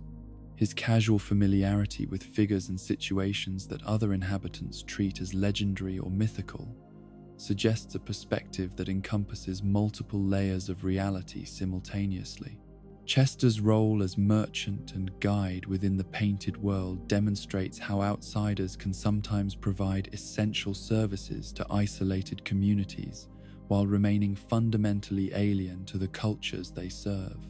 His willingness to trade valuable goods and information for seemingly modest compensation suggests either generous nature or access to resources so abundant that normal economic considerations become irrelevant. The figure's ultimate origins and the circumstances that brought him to the painted world remain mysterious, even after extensive interaction, creating an atmosphere of uncertainty that makes every encounter with him feel like a glimpse into larger mysteries that may never be fully revealed or understood. His presence serves as a reminder that some questions about identity and purpose may be unanswerable within the frameworks of normal human understanding. Chester's story illustrates how service can persist, even when the servant exists outside the normal categories that define the relationship between helper and helped, suggesting that dedication to useful purposes can transcend the limitations of time, space, and conventional identity. His example demonstrates that loyalty to beneficial goals can function even when such loyalty operates through mechanisms that defy rational explanation. High in the towers, where giants once walked as equals among the gods and participated in cosmic events that shaped the fundamental nature of reality itself, sits Hawkeye Goff, the master archer whose blindness has not diminished his legendary skill, but has transformed it into something that transcends normal dependencies on physical sight to achieve accuracy that borders on the supernatural. His isolation in Anorlando's highest tower serves as both imprisonment and sanctuary, protecting him from those who might exploit his abilities while ensuring that his knowledge and skills remain available to worthy seekers. Goff's mastery of archery represents not merely technical excellence, but a form of communion with his weapon that allows him to achieve impossible accuracy through intuition and experience, rather than through conventional aiming. Technique. His ability to strike targets at incredible distances without being able to see them demonstrates how true expertise can transcend apparent limitations when it is supported by sufficient dedication and understanding of underlying principles. The giant's blindness, whether natural or artificially imposed, has forced him to develop alternative methods of perception and targeting that may actually exceed the capabilities of conventional sight-based archery. His enhanced hearing and his ability to read wind patterns and environmental conditions allow him to gather information about distant targets that visual observation might miss or misinterpret. Goff's isolation in his tower creates a unique form of service that operates through availability rather than active intervention, making his knowledge and skills accessible to those who demonstrate sufficient dedication to seek him out while avoiding the complications that might arise from more active participation in ongoing conflicts. His presence serves as a resource for heroes and champions, while maintaining the distance necessary to preserve his independence and objectivity. The giant's memories of the age, when he served alongside the great lords and participated in the cosmic struggles that established the current order of reality, provide him with historical perspective that few other beings possess, making him a living link to events that have become legendary or mythical to subsequent generations. His willingness to share these memories with worthy visitors transforms his tower into an informal archive of ancient wisdom. Goff's relationship with his enormous bow and the massive arrows required for his unique form of archery illustrates how true mastery involves perfect harmony between practitioner and tools, creating a synthesis where weapon and wielder function as unified system rather than as separate components that must be coordinated through conscious effort. His expertise demonstrates how skill can transcend normal human limitations when it is developed with sufficient patience and dedication. The giant archer's ultimate legacy lies not in any particular shot or victory, but in his demonstration that excellence can persist, even under circumstances that would seem to make such excellence impossible. His story serves as inspiration to all who face limitations that appear insurmountable, showing how dedication and wisdom can transform apparent disabilities into unique forms of capability. The servants who have outlasted their masters in Lordran represent different aspects of the complex relationship between loyalty and identity, duty and personal fulfillment, service and self-destruction. Their stories create a comprehensive exploration of what it means to dedicate one's existence to purposes that extend beyond individual desires and personal ambitions. Shiva embodies the pursuit of excellence that transcends cultural boundaries and regional limitations, demonstrating how dedication to perfection can become a form of service to ideals that exist independently of any particular master or institution. His quest for the ultimate weapon represents the transformation of personal ambition into something approaching spiritual discipline. The ninja bodyguard represents the complete surrender of individual identity in favor of perfect service to another's goals, illustrating both the nobility and the tragedy of absolute loyalty that subordinates personal moral judgment to the requirements of protecting someone whose mission is considered more important than one's own conscience, welfare. Alvina demonstrates how wisdom and long perspective can create forms of authority that operate through persuasion and beneficial service, rather than through force or formal position, showing how true leadership can emerge from dedication to knowledge and understanding rather than from the assertion of power over others. The serpent's servants illustrate how cosmic purposes often work through mortal agents who are kept deliberately ignorant of the full scope of the plans they help to implement, representing faith that transcends rational understanding while serving ends that may be beyond human capacity to evaluate or approve.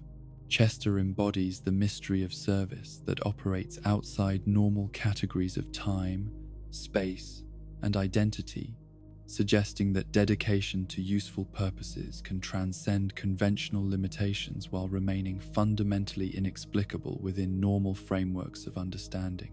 Goff represents the persistence of excellence, under circumstances that would seem to make such excellence impossible, demonstrating how true mastery can transform apparent limitations into unique forms of capability while maintaining service to ideals that transcend individual circumstances. Together, these servants create a tapestry of loyalty and dedication that encompasses the full range of possibilities available to those who choose to subordinate individual desires to larger purposes. Their stories remind us that service can take many forms and may persist long after the original context that gave it meaning have disappeared or been transformed beyond recognition. Their collective legacy teaches us that true loyalty lies not in blind obedience to authority, but in dedication to principles and purposes that retain their value, even when the institutions or individuals that originally embodied them have proven unworthy of such dedication. Their persistence in maintaining their various forms of service demonstrates that meaning can be found in faithful performance of duty, even when such duty no longer serves any obvious practical purpose. In the end, the servants who outlast their masters show us that the highest form of loyalty may be loyalty to ideals rather than to individuals, to principles rather than to persons, and to purposes that transcend the limitations and failures of any particular embodiment they may have found in specific times and places. Their stories serve as inspiration to all who struggle with questions of duty, loyalty, and the proper relationship between individual conscience and institutional obligation. In the hollow spaces where purpose once resided and duty continues its eternal dance long after its original meaning has been forgotten by time and tragedy, there dwell souls whose existence has become a testament to the strange persistence of routine in the face of absolute meaninglessness. These are the echoes in empty halls, beings who continue to perform their assigned functions with mechanical precision, even though the kingdoms they served have crumbled, the masters they protected have perished, and the very reasons for their vigilance have been erased by the inexorable passage of ages that transform all certainty into dust. Among these forgotten guardians, perhaps no figures embody this tragic persistence more completely than the hollow soldiers who maintain their posts throughout the ruins of Lordran, standing at attention in courtyards where no nobles will ever again pass in review, patrolling battlements that overlook territories long since abandoned by any authority worth protecting. Their hollow eyes stare out from behind rusted helmets, seeing nothing yet watching everything, their bodies moving through familiar motions that have been worn smooth by repetition across countless cycles of meaningless time. These soldiers once served with pride and purpose in armies that marched beneath banners that meant something to someone, fighting battles that were part of larger strategies designed to achieve goals that mattered to people who believed in the possibility of victory and the importance of their cause. Their training was rigorous and their dedication absolute, each man shaped by discipline and camaraderie into a weapon in service of ideals that seemed eternal and unshakable. The gradual transformation of these once proud warriors into the hollow shells that now populate Lordran's ruins represents one of the most heartbreaking examples of institutional decay in all the realm's tragic history.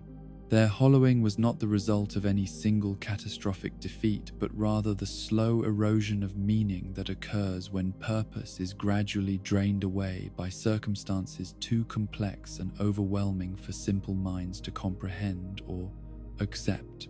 The soldiers' continued adherence to military routine, despite the obvious futility of their vigilance, speaks to conditioning so deep that it has become indistinguishable from instinct, creating behavior patterns that persist even after the consciousness that originally chose such behavior has been worn away by the grinding passage of empty time. Their mechanical precision in performing duties that no longer serve any function illustrates how deeply ingrained habits can outlive the minds that formed them. Yet there remains something almost noble about their persistence, a quality that transforms their hollow dedication from mere tragedy into something approaching heroism. Their refusal to abandon their posts, even when no one remains to relieve them and no enemy threatens what they guard, represents a form of loyalty that transcends rational calculation to become pure expression of character that cannot be destroyed even by the loss of everything that gave such character meaning and context. The soldiers' interactions with those who venture into their territories reveal the extent to which their original humanity has been preserved within the mechanical shell of their hollow existence. They respond to threats with the same tactical intelligence that once made them effective warriors, yet their attacks lack the passionate intensity that characterizes genuine combat, creating encounters that feel more like elaborate rehearsals than actual battles. In the crumbling towers where ancient nobility once held court, and the finest knights in the kingdom gathered to serve the highest ideals of chivalry and honor, stand the remnants of the bolder knights, those elite warriors whose kingdom has been so completely erased from history that even their name survives only in the markings on their distinctive armor and weapons. Their presence throughout Lordran as hollow guardians of empty halls serves as a reminder that even the most illustrious military traditions can be reduced to footnotes in chronicles that few will ever read. The Balder Knights represent the pinnacle of martial excellence that their vanished kingdom was able to produce, each warrior selected for qualities of skill, courage, and dedication that marked them as the finest examples of their military tradition. Their training combined technical mastery of weapons and tactics with spiritual discipline designed to forge character capable of withstanding the moral pressures that accompany positions of great responsibility and authority. The kingdom of Balder itself has become so thoroughly lost to history that scholars debate whether it ever existed as more than a romantic legend. Yet the presence of these knights throughout Lordran provides concrete evidence of a military culture that achieved remarkable levels of excellence before disappearing so completely that its very existence has become questionable. Their survival as hollow guardians ensures that some trace of their tradition persists even when all other records have been destroyed. The distinctive equipment carried by Balder Knights speaks to a civilization that valued both practical effectiveness and artistic beauty in its military technology, creating weapons and armor that served their functional purposes, while also expressing cultural values about the relationship between warrior and society. Their gear represents not merely tools of war, but symbols of ideals that their kingdom held sacred. The knights' continued use of advanced combat techniques, even in their hollow state, demonstrates how deeply their training had penetrated their essential being, creating muscle memory and tactical instincts that persist even after conscious thought has been stripped away by the hollowing process. Their fights reveal glimpses of the sophisticated martial arts that their kingdom had developed over generations of refinement and innovation. The tragedy of the Balder Knights lies not only in their personal fate, but in what their hollow existence represents about the fragility of civilizations and the ease with which entire cultures can be erased from memory. Their presence serves as a warning that no kingdom, however powerful or sophisticated, is immune to forces that can reduce its greatest achievements to scattered relics and confused memories. The hollow boulder knights who wander through Lordran's ruins serve as living monuments to excellence that has outlived its context, maintaining standards of behavior and skill that no longer serve any comprehensible purpose, yet continue to define their existence even in the absence of the civilization that created and valued such standards. In the golden halls of Anor Londo, where illusions of grandeur mask the reality of abandonment and decay, patrol the Silver Knights, those eternal guardians whose loyalty to their vanished gods has trapped them in endless vigil over a city that exists more in memory than in present reality. Their persistence in maintaining perfect military discipline despite the obvious futility of their watch creates one of the most poignant examples of duty transformed into a form of beautiful madness. The Silver Knights represent the elite of Anor Londo's military forces, warriors selected not only for their combat abilities, but for their unwavering devotion to the divine authority they were sworn to protect. Their training encompassed not merely martial techniques, but spiritual disciplines, designed to prepare them for service that might require sacrificing not only their lives, but their very souls for the preservation of cosmic order. These knights once stood as the final defense against forces that threatened the realm of the gods themselves, facing enemies whose power dwarfed anything that merely mortal armies might encounter. Their victories in these cosmic battles established their reputation as warriors whose skill and dedication transcended normal human limitations, making them living embodiments of the highest ideals of divine service. The Silver Knights' continued patrol of Anor Londo's empty halls demonstrates a form of loyalty that has survived even the departure of the gods they were created to serve, transforming their military duty into something approaching religious observance. Their precise movements and perfect formation speak to discipline so complete that it has become indistinguishable from devotional practice.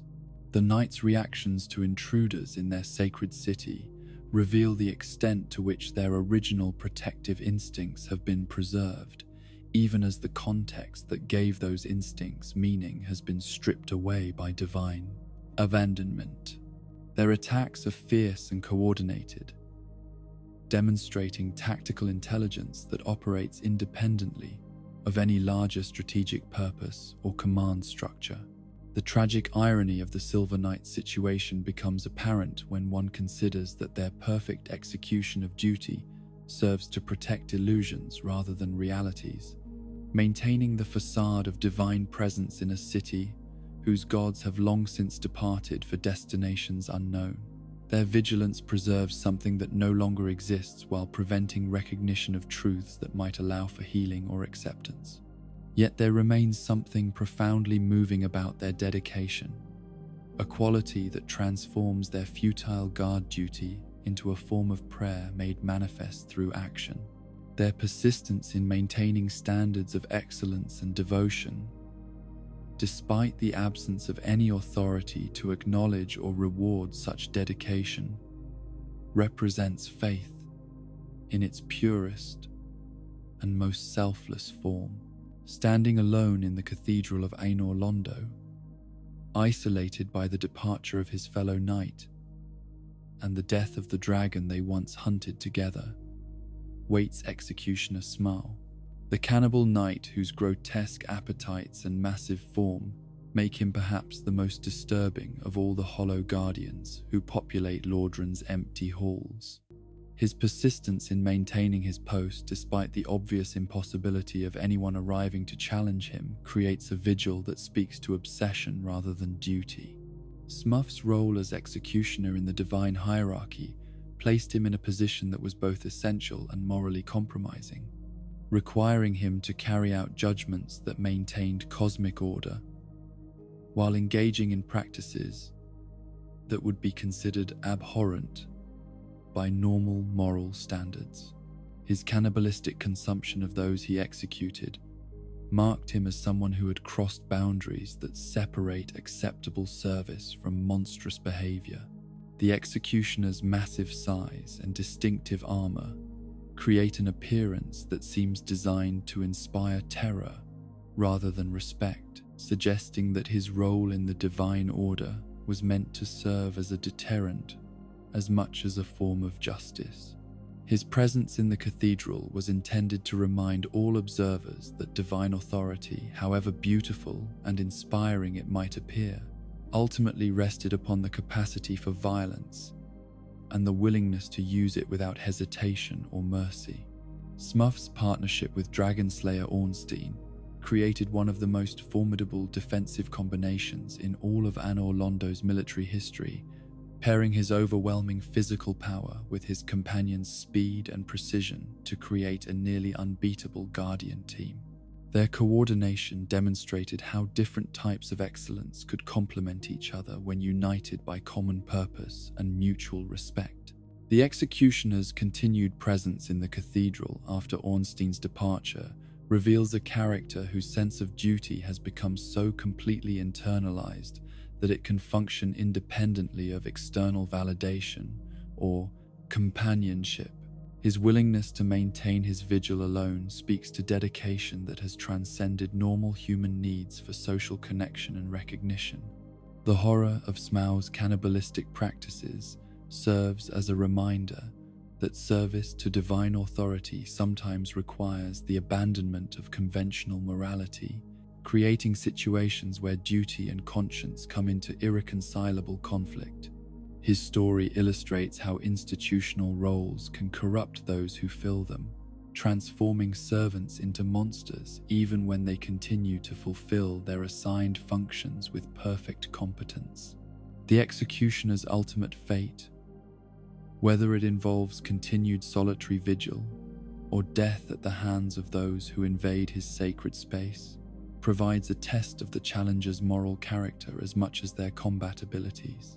His presence forces consideration of difficult questions about the relationship between justice and cruelty, duty and corruption, service and monstrosity. In the painted world that serves as sanctuary for beings too dangerous or unusual to exist in normal reality, move the painting guardians, those agile warriors whose dedication to protecting their artificial realm has persisted, even though the world they guard exists more as prison than paradise for most of its inhabitants.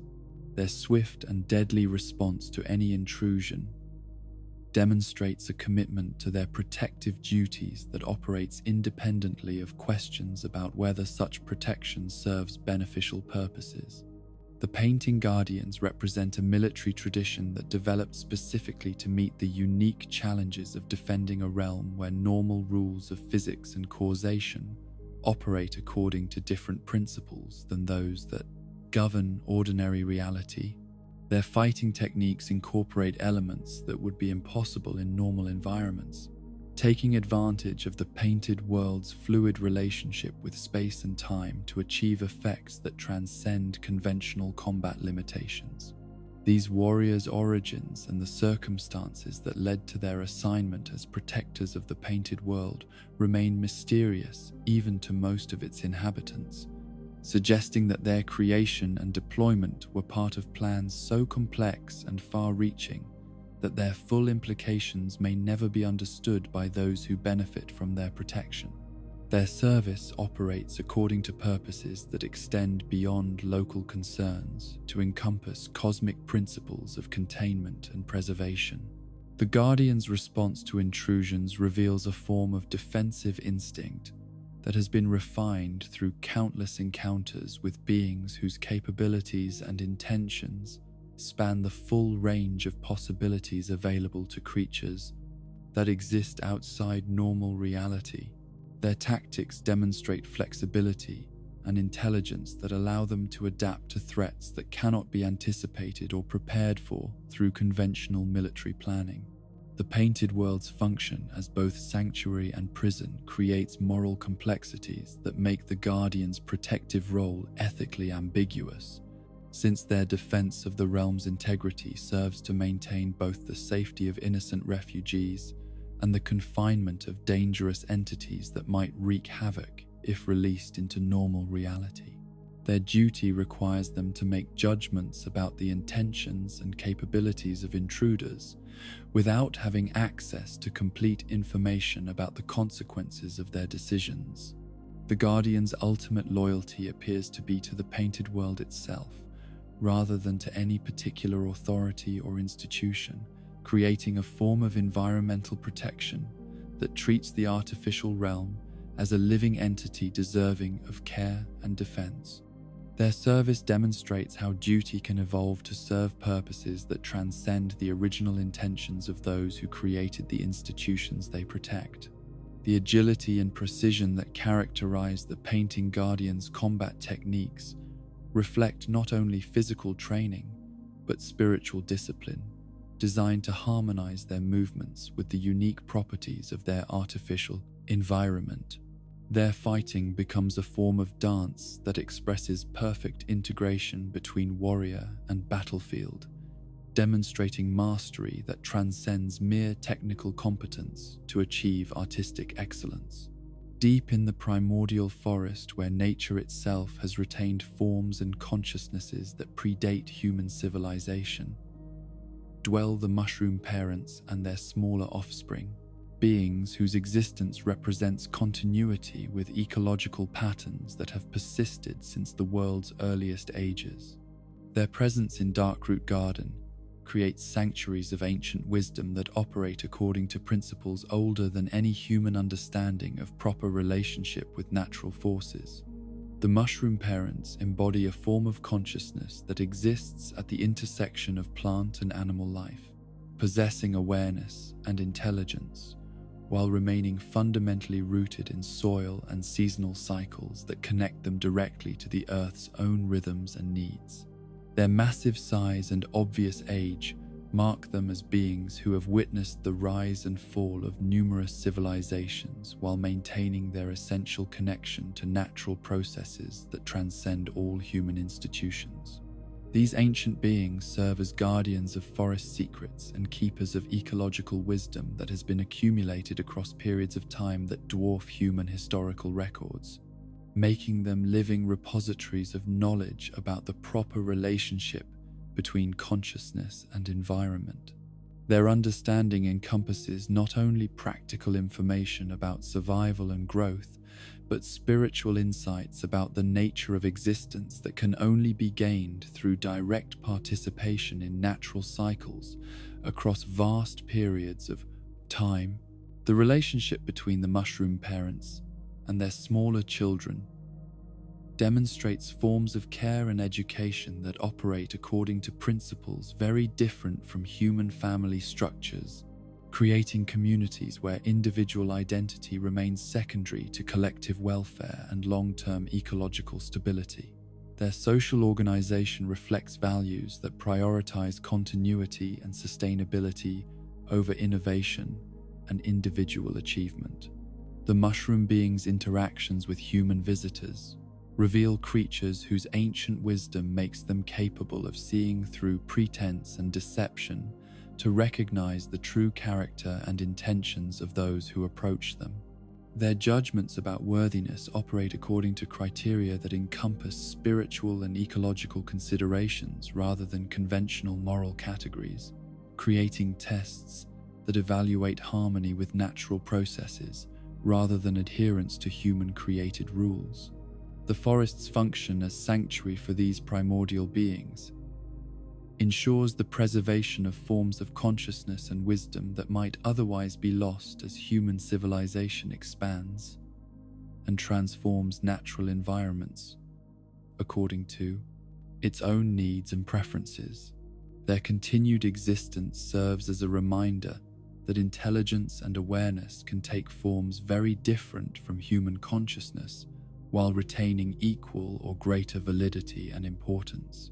The mushroom parents' apparent immortality and their deep roots in forest soil that has never been disturbed by human agriculture or development create connections to ecological history that extend back to the world's earliest ages, making them witnesses to changes and transformations that encompass the full scope of terrestrial evolution and development. The echoes in empty halls throughout Lordran create a comprehensive meditation on the nature of purpose and the way that meaning can persist even when the context that originally gave it significance have been destroyed or transformed. Beyond recognition, their stories illustrate how duty, once deeply internalized, can continue to function independently of external validation or rational justification. The Hollow Soldiers demonstrate how military discipline can outlive the armies and nations that created it, transforming trained warriors into mechanical guardians whose vigilance serves no clear purpose, yet continues with perfect precision. Their persistence illustrates the power of conditioning to shape behavior in ways that transcend conscious choice or rational evaluation. The Balder Knights represent excellence that has outlived its context, maintaining standards of skill and behavior that no longer serve any comprehensible purpose, yet continue to define their existence, even in the absence of the civilization that created and valued such standards. Their hollow dedication preserves traces of vanished cultures while serving as warnings about the fragility of human institutions. The Silver Knights embody loyalty that has survived even the departure of the gods they were created to serve, transforming military duty into religious observance that maintains illusions rather than protecting realities. Their vigilance demonstrates how faith can persist even when its objects have proven unworthy of such dedication. Executioner Smo illustrates how institutional roles can corrupt those who fill them, while they continue to fulfill their assigned functions with perfect competence, creating situations where duty and conscience come into irreconcilable conflict. His story serves as a warning about the moral dangers that accompany positions of absolute authority. The Painting Guardians represent protective instincts that have evolved to serve purposes that transcend the original intentions of those who created the institutions they defend, demonstrating how duty can develop to meet changing circumstances while maintaining essential characteristics of dedication and vigilance. The Mushroom Parents embody forms of consciousness and wisdom that predate human civilization while remaining fundamentally connected to natural processes that transcend all human institutions, serving as reminders that intelligence and awareness can take forms very different from human consciousness while retaining equal or greater validity and importance. Together, these echoes in empty halls create a tapestry of persistence that encompasses the full range of ways that purpose can survive the destruction of its original contexts. Their stories remind us that meaning is not dependent upon external validation or rational justification, and that dedication to worthy purposes can continue to function even when such purposes no longer serve any obvious practical function. Their collective legacy teaches us that the highest forms of duty may be those that persist independently of reward or recognition, serving ideals rather than institutions, and maintaining standards that transcend the limitations of particular times and circumstances. Their persistence in performing their various functions demonstrates that loyalty to principles can outlive loyalty to persons, and that commitment to excellence can survive even the complete transformation of the environments in which such excellence was originally developed and valued. In the end, the echoes in empty halls show us that some forms of meaning are so deeply embedded in the structure of existence itself that they cannot be destroyed by external circumstances, however catastrophic such circumstances might be. Their stories serve as inspiration to all who struggle with questions about the persistence of purpose in a world that often seems designed to frustrate and destroy all higher aspirations, showing that dedication to worthy goals represents a form of victory that transcends any particular success or failure in achieving specific objectives. At the edges of eternity, where the boundaries between temporal existence and cosmic purpose blur into indistinguishable mist, there stand figures whose vigil encompasses not merely the protection of specific territories or institutions, but the preservation of fundamental principles that must endure, regardless of what kingdoms rise or fall around them. These are the Watchers at World's End, guardians whose duties transcend the normal categories of service and loyalty to become expressions of commitment to truths that exist independently of any particular manifestation they might find in mortal realms. Among these eternal sentinels, perhaps none embody the weight of ultimate responsibility more completely than Ingward and his fellow sealers of New Londo, those four mages whose decision to flood an entire city to prevent the spread of the abyss represents one of the most morally complex acts of preservation in all of Lordran's troubled history. Their continued vigil over the drowned ruins serves not merely as guardianship of a specific location, but as testimony to the terrible choices that sometimes must be made when the survival of everything depends upon the sacrifice of something precious and irreplaceable.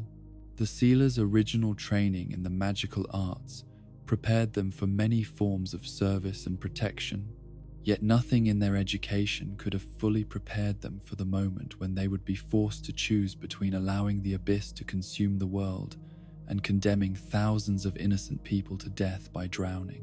Their decision represents not the triumph of cold calculation over human compassion, but the agonizing recognition that sometimes love for humanity as a whole requires actions that destroy particular communities and individuals.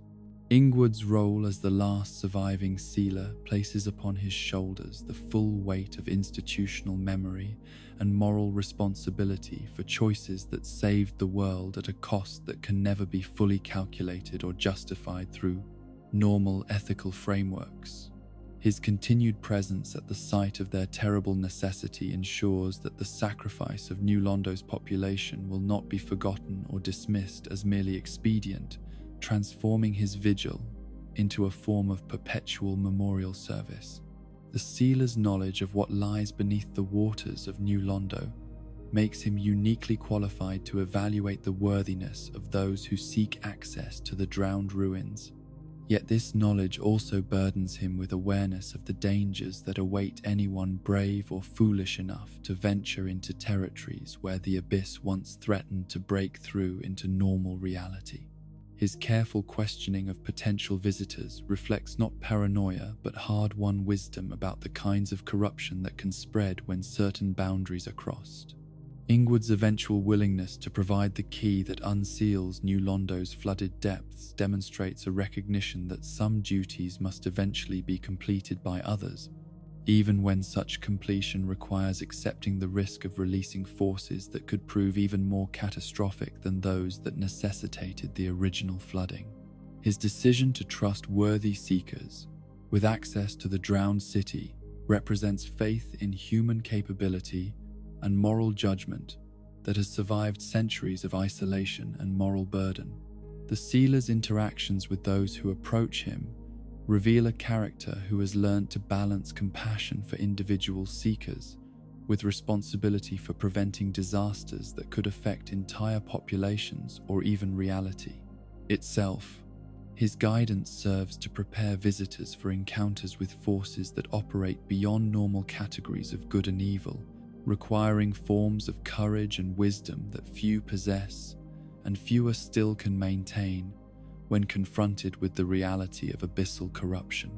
The tragic irony of Ingward's position lies in the fact that his perfect execution of his protective duties serves to maintain a barrier against forces whose ultimate defeat may require the very access that his vigilance is designed to prevent.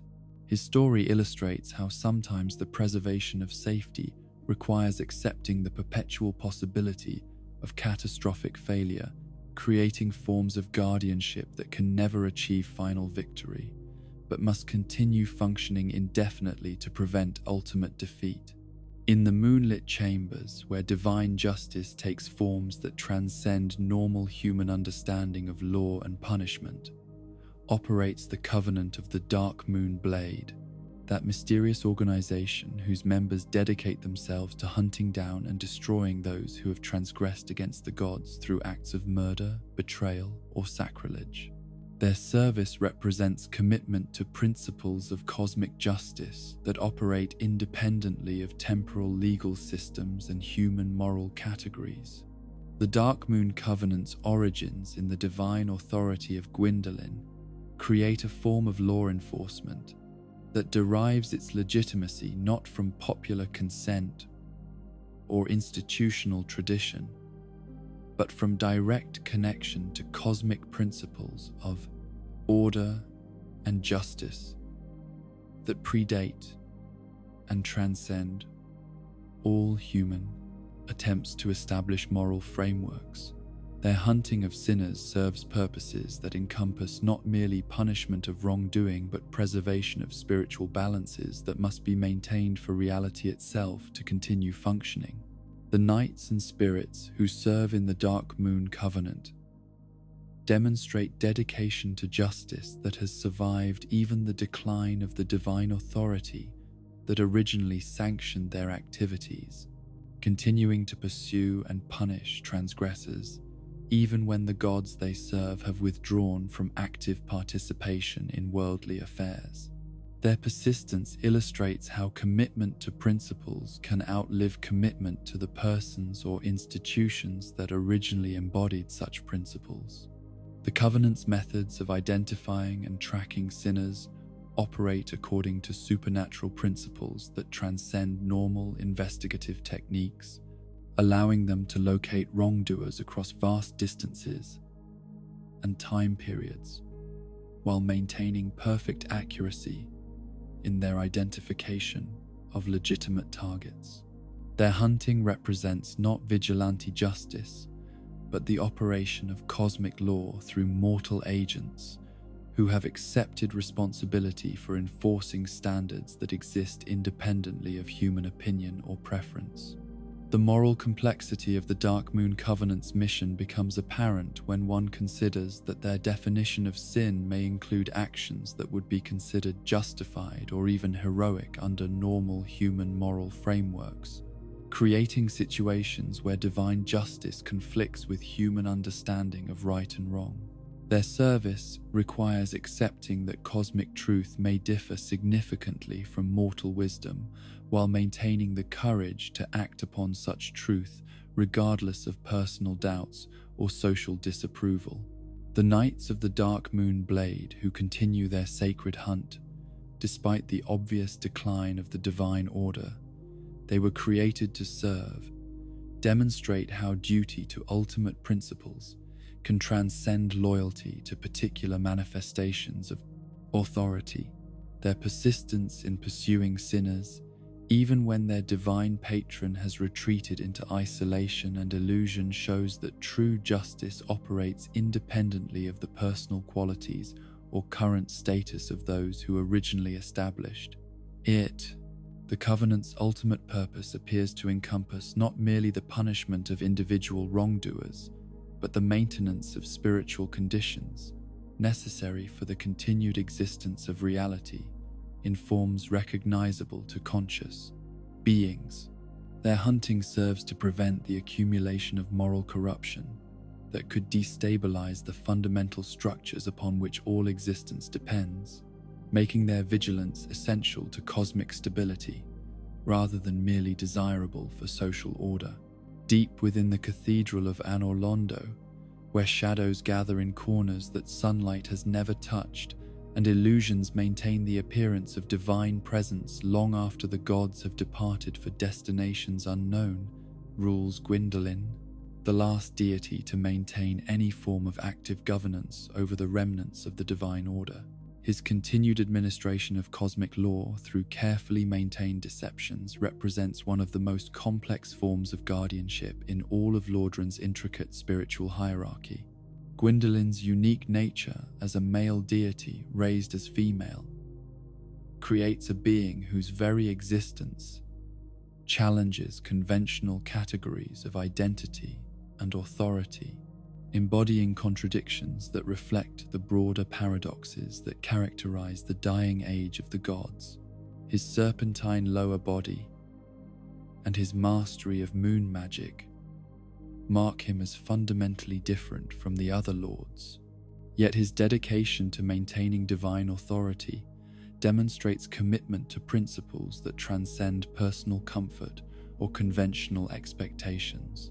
The last god's creation and maintenance of the illusions that preserve Anor Londo's appearance of grandeur and divine presence serve not merely personal vanity or institutional pride, but desperate necessity to prevent the complete collapse of cosmic order that might result from widespread recognition that the gods have abandoned their responsibilities. His deceptions protect not only divine reputation, but the psychological foundations upon which mortal hope and meaning depend. Gwyndolin's administration of the Dark Moon Covenant and his continued dispensation of divine justice through mortal agents demonstrate how authentic authority can persist even when it operates through methods that would normally be considered dishonest or manipulative. His use of illusion and indirection serves to maintain real functions of divine governance while acknowledging the changed circumstances that make direct divine intervention impossible or counterproductive. The deity's isolation within his cathedral creates a unique form of imprisonment that is simultaneously chosen and imposed, protecting him from forces that might destroy what remains of divine authority.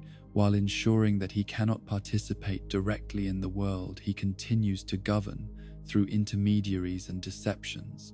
His solitude becomes both sanctuary and sacrifice, preserving his capacity to serve while limiting his ability to enjoy normal forms of companionship or recognition. Gwyndolin's relationship with his father Gwyn and his siblings Guinevere and the Nameless King reflects the complex dynamics that characterize families whose individual members must choose between personal desires and cosmic responsibilities. His decision to remain and maintain divine functions while his relatives departed or were exiled demonstrates loyalty to principles that transcends familial bonds while creating isolation that few could endure without psychological damage. The last god's ultimate fate, whether it involves continued solitary governance of cosmic functions or destruction at the hands of those who penetrate his deceptions, serves as a meditation on the nature of sacrifice and the prices that must sometimes be paid to maintain order and meaning in a world that seems determined to abandon both. His story illustrates how authentic leadership may require accepting roles that bring no personal satisfaction while serving purposes that few will ever recognize or appreciate. In the ancient forest where primordial forces still maintain their original relationship with natural law and seasonal cycles, operates the covenant of the forest hunters, those guardians who have dedicated themselves to protecting territories that serve as sanctuaries for beings and forms of consciousness that predate human civilization. Their service represents commitment to ecological principles that transcend anthropocentric concerns to encompass the welfare of the natural world itself. The forest hunter's mission to protect the grave of Artorias and the deeper mysteries of Darkroot Garden places them in the position of guardians whose duties encompass not merely territorial defense, but preservation of spiritual and historical sites that connect present reality to events, and beings from ages when the relationship between civilization and nature followed very different patterns. Their vigilance serves to maintain sanctuaries where ancient wisdom can be preserved and transmitted. The Covenant's members demonstrate various approaches to the fundamental question of how human consciousness can best serve natural processes and ecological balance, ranging from complete integration with forest life to more conventional forms of environmental protection that maintain human identity while accepting responsibility for non-human welfare. Their diversity illustrates how dedication to shared principles can encompass many different forms of practical application and personal expression. The forest hunter's response to intrusions in their protected territories reveals sophisticated understanding of the difference between visitors whose presence might benefit the forest and those whose intentions threaten the delicate, balances that must be maintained for ancient sanctuaries to continue functioning. Their judgments about worthiness operate according to criteria that encompass spiritual and ecological considerations rather than conventional moral categories. The Covenant's relationship with Alvina and other non-human beings who share guardianship of the forest demonstrates how interspecies cooperation can function when it is based upon mutual respect for different forms of consciousness and recognition that wisdom can take forms that transcend specifically human understanding. Their collaboration creates protective networks that operate according to principles older than any human institution. The hunter's ultimate loyalty appears to be directed toward the forest itself rather than to any particular authority or institution, creating a form of environmental protection that treats natural spaces as entities deserving of care and defense, independently of their utility to human purposes. Their service demonstrates how duty can evolve to encompass responsibilities that extend beyond species boundaries to include the welfare of entire ecosystems. The forest hunters' persistence in maintaining their protective functions, despite the obvious decline of most other institutions in Lordran, illustrates how connection to natural processes can provide forms of purpose and meaning that remain stable, even when human civilization undergoes catastrophic transformation. Their example suggests that ecological consciousness may offer more reliable foundations for moral action than purely human-centered ethical systems. At the heart of all these various forms of guardianship and vigilance operates a being whose knowledge and influence extend far beyond what her feline appearance would suggest to casual observers. Alvina, the white cat whose role as covenant leader and keeper of ancient secrets makes her one of the most important figures in Lordran's complex network of protective relationships. Her apparent immortality and her connections to events spanning vast periods of time create a unique form of institutional memory that transcends normal human limitations. Alvina's intimate knowledge of the events that led to Artorius's corruption and death places her among the few beings in Lordran who understand the full scope of the abyssal threat and the sacrifices that were made to contain it. Her protection of the knight's grave serves not merely as memorial to a fallen hero, but as guardianship of a site where the boundary between normal reality and abyssal corruption remains dangerously thin. The cat's ability to identify and recruit suitable candidates for the Forest Hunter Covenant demonstrates supernatural insight into character and motivation that allows her to recognize individuals whose dedication to environmental protection can be trusted to persist even under extreme pressure. Her recruitment methods ensure that the forest's guardians possess not merely combat skills but spiritual qualities necessary for long-term service to purposes that transcend immediate self-interest. Alvina's network of connections throughout Lordran's political and spiritual hierarchies provides her with access to information and influence that operate largely behind the scenes, affecting events through subtle manipulation and strategic guidance, rather than through direct intervention or obvious displays of power. Her approach to leadership reflects essentially feline characteristics of independence and dignity, combined with practical intelligence about the management of complex relationships.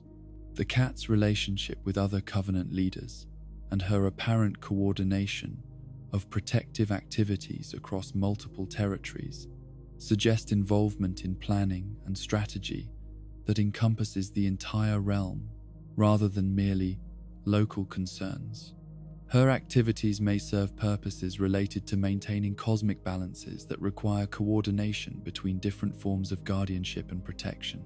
Alvina's ultimate motivations and the full extent of her knowledge remain mysterious even to those who serve under her guidance, creating an atmosphere of trust that must be maintained without complete understanding of the purposes being served.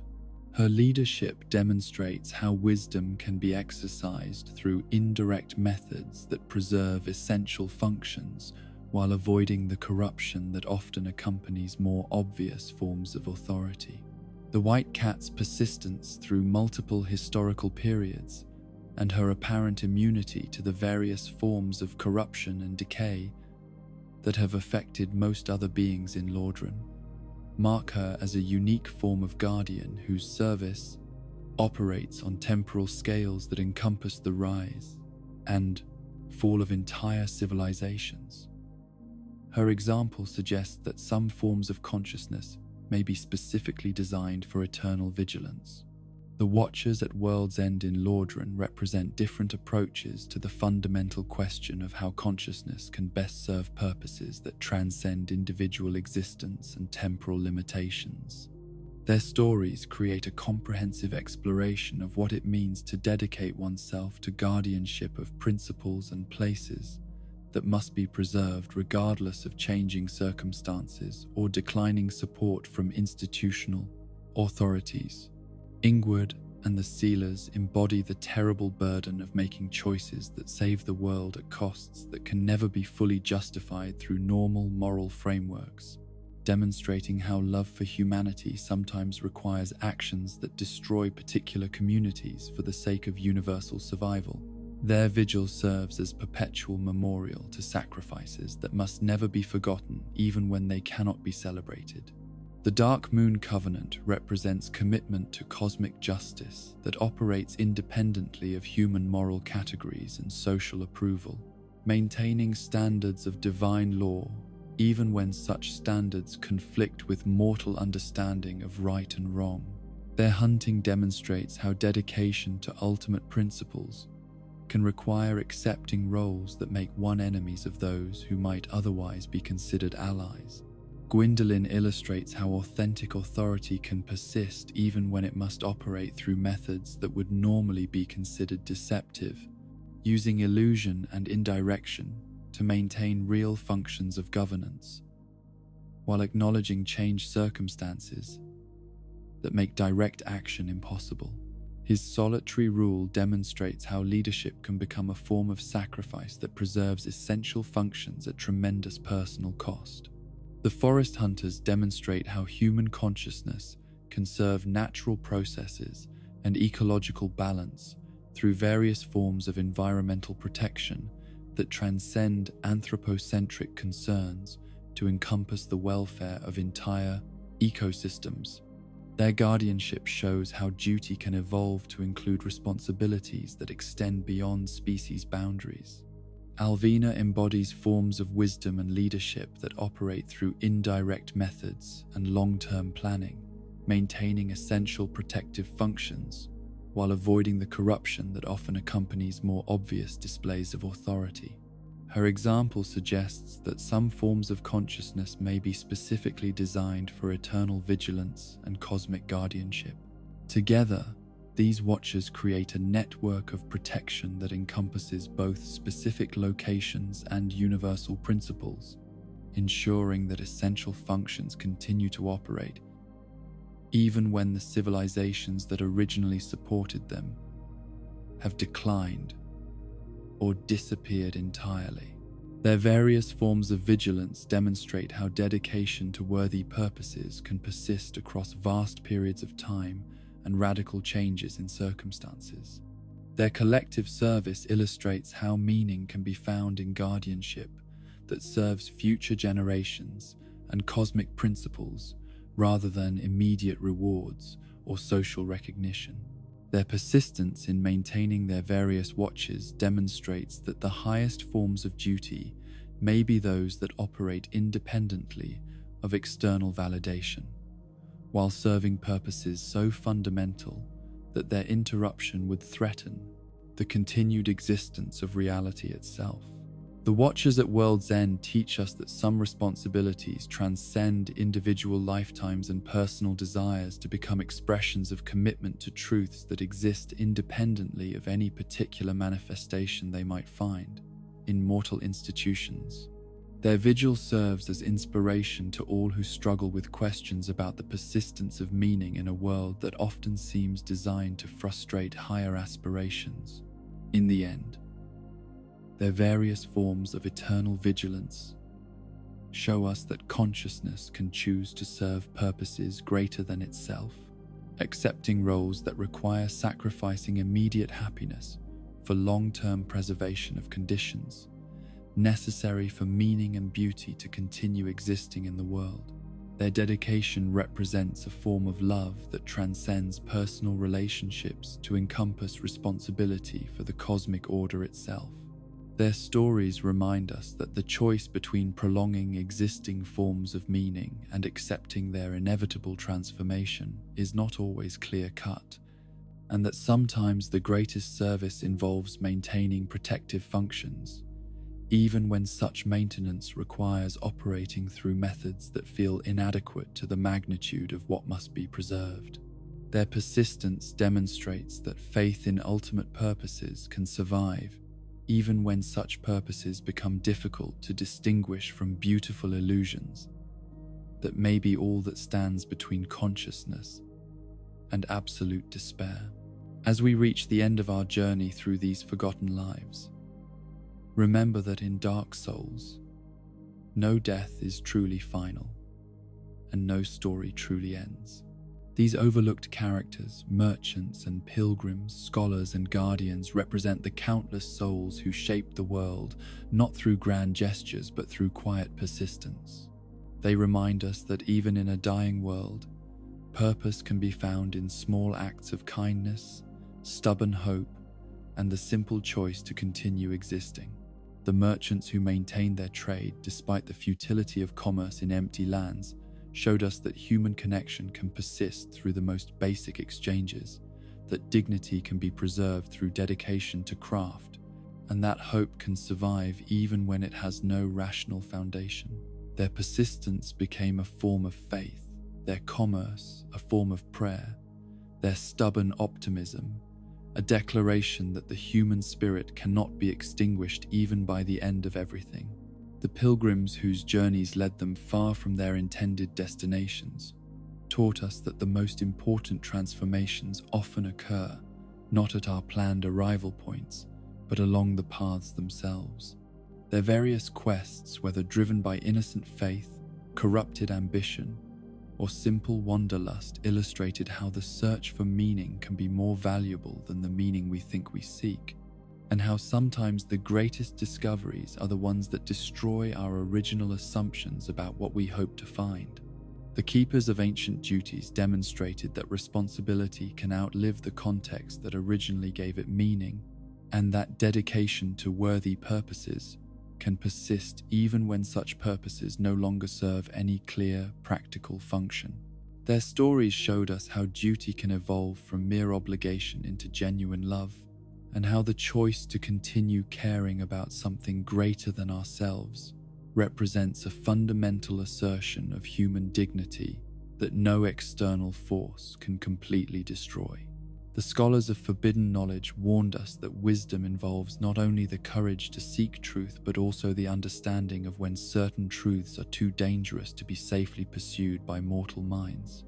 Their tragic fates illustrated how the very qualities that make someone a great scholar, curiosity, persistence, willingness to challenge conventional thinking, can become destructive when they are not balanced by humility and respect for natural limitations. The guardians of sacred spaces preserved the possibility of transcendence in a world that seemed designed to frustrate all higher aspirations.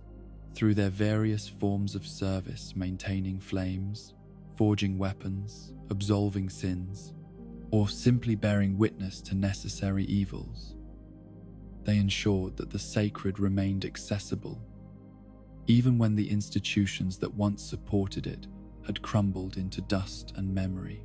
The lost children of great souls taught us that divine heritage provides no guarantee of happiness or acceptance, and that the greatest tragedies often befall those who possess the most to lose. Yet their stories also demonstrated that nobility lies not in the circumstances of one's birth or the powers one inherits, but in the choices one makes about how to use whatever gifts and burdens fate provides. The servants who outlasted their masters showed us that the highest form of loyalty may be loyalty to ideals rather than to individuals, to principles rather than to persons, and to purposes that transcend the limitations and failures of any particular embodiment they may have found in specific times and places. Their persistence in maintaining their various forms of service demonstrated that meaning can be found in faithful performance of duty, even when such duty no longer serves any obvious practical purpose.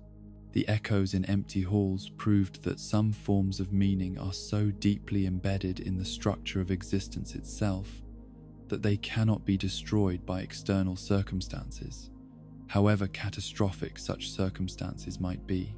Their mechanical persistence in performing functions that no longer served clear purposes illustrated how deeply ingrained dedication can outlive the minds that formed it, creating behavior that continues to operate even when consciousness itself has been worn away by the grinding passage of empty time.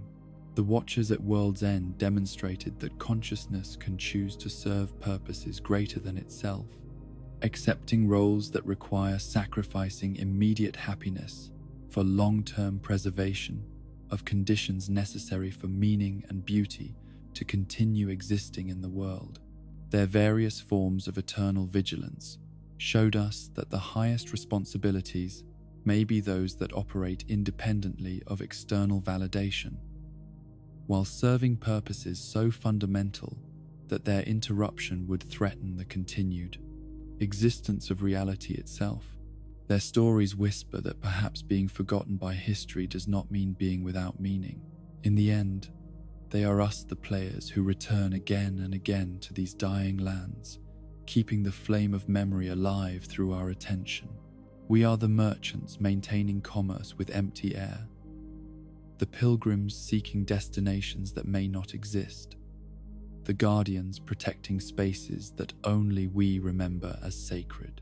Each time we kindle a bonfire, we honor Anastasia's silent service. Every transaction with a vendor becomes participation in the undead merchant's eternal optimism. Each victory against corruption carries forward the dedication of the champions and the wisdom of the scholars who paid terrible prices for knowledge we now wield freely. When we help others in online play, we embody the spirit of cooperation that allowed these forgotten souls to find meaning in impossible circumstances. The forgotten characters of Dark Souls remind us that history belongs not only to the obvious heroes and dramatic villains, but to the countless individuals whose quiet choices and persistent dedication create the background against which larger narratives unfold. They show us that meaning can be found in the margins, that purpose can persist in the shadows, and that love can flourish even in the most unlikely and inhospitable environments. So rest now, knowing that somewhere in the darkness, these forgotten souls continue their eternal vigils, their quiet stories adding depth to a world that seems empty but is full of hidden meaning. Let their persistence comfort you into sleep, and may you dream of the gentle flame that connects all stories, remembered and forgotten alike. In their stubborn refusal to surrender to despair, in their dedication to purposes that transcended personal gain, in their willingness to continue existing with dignity when existence itself had become questionable, they preserved something essential about what it means to be human. Their legacy lives on not in monuments or songs, but in the simple recognition that every soul has worth, every story deserves to be told, and every act of persistence in the face of overwhelming odds represents a victory of meaning over meaninglessness, of purpose over chaos, of the enduring human spirit over all the forces that would seek to extinguish it. Sleep now, and carry their quiet courage into whatever dreams await, knowing that their flame burns on in the hearts of all who remember that even the forgotten deserve to be celebrated for the light they brought to dark places.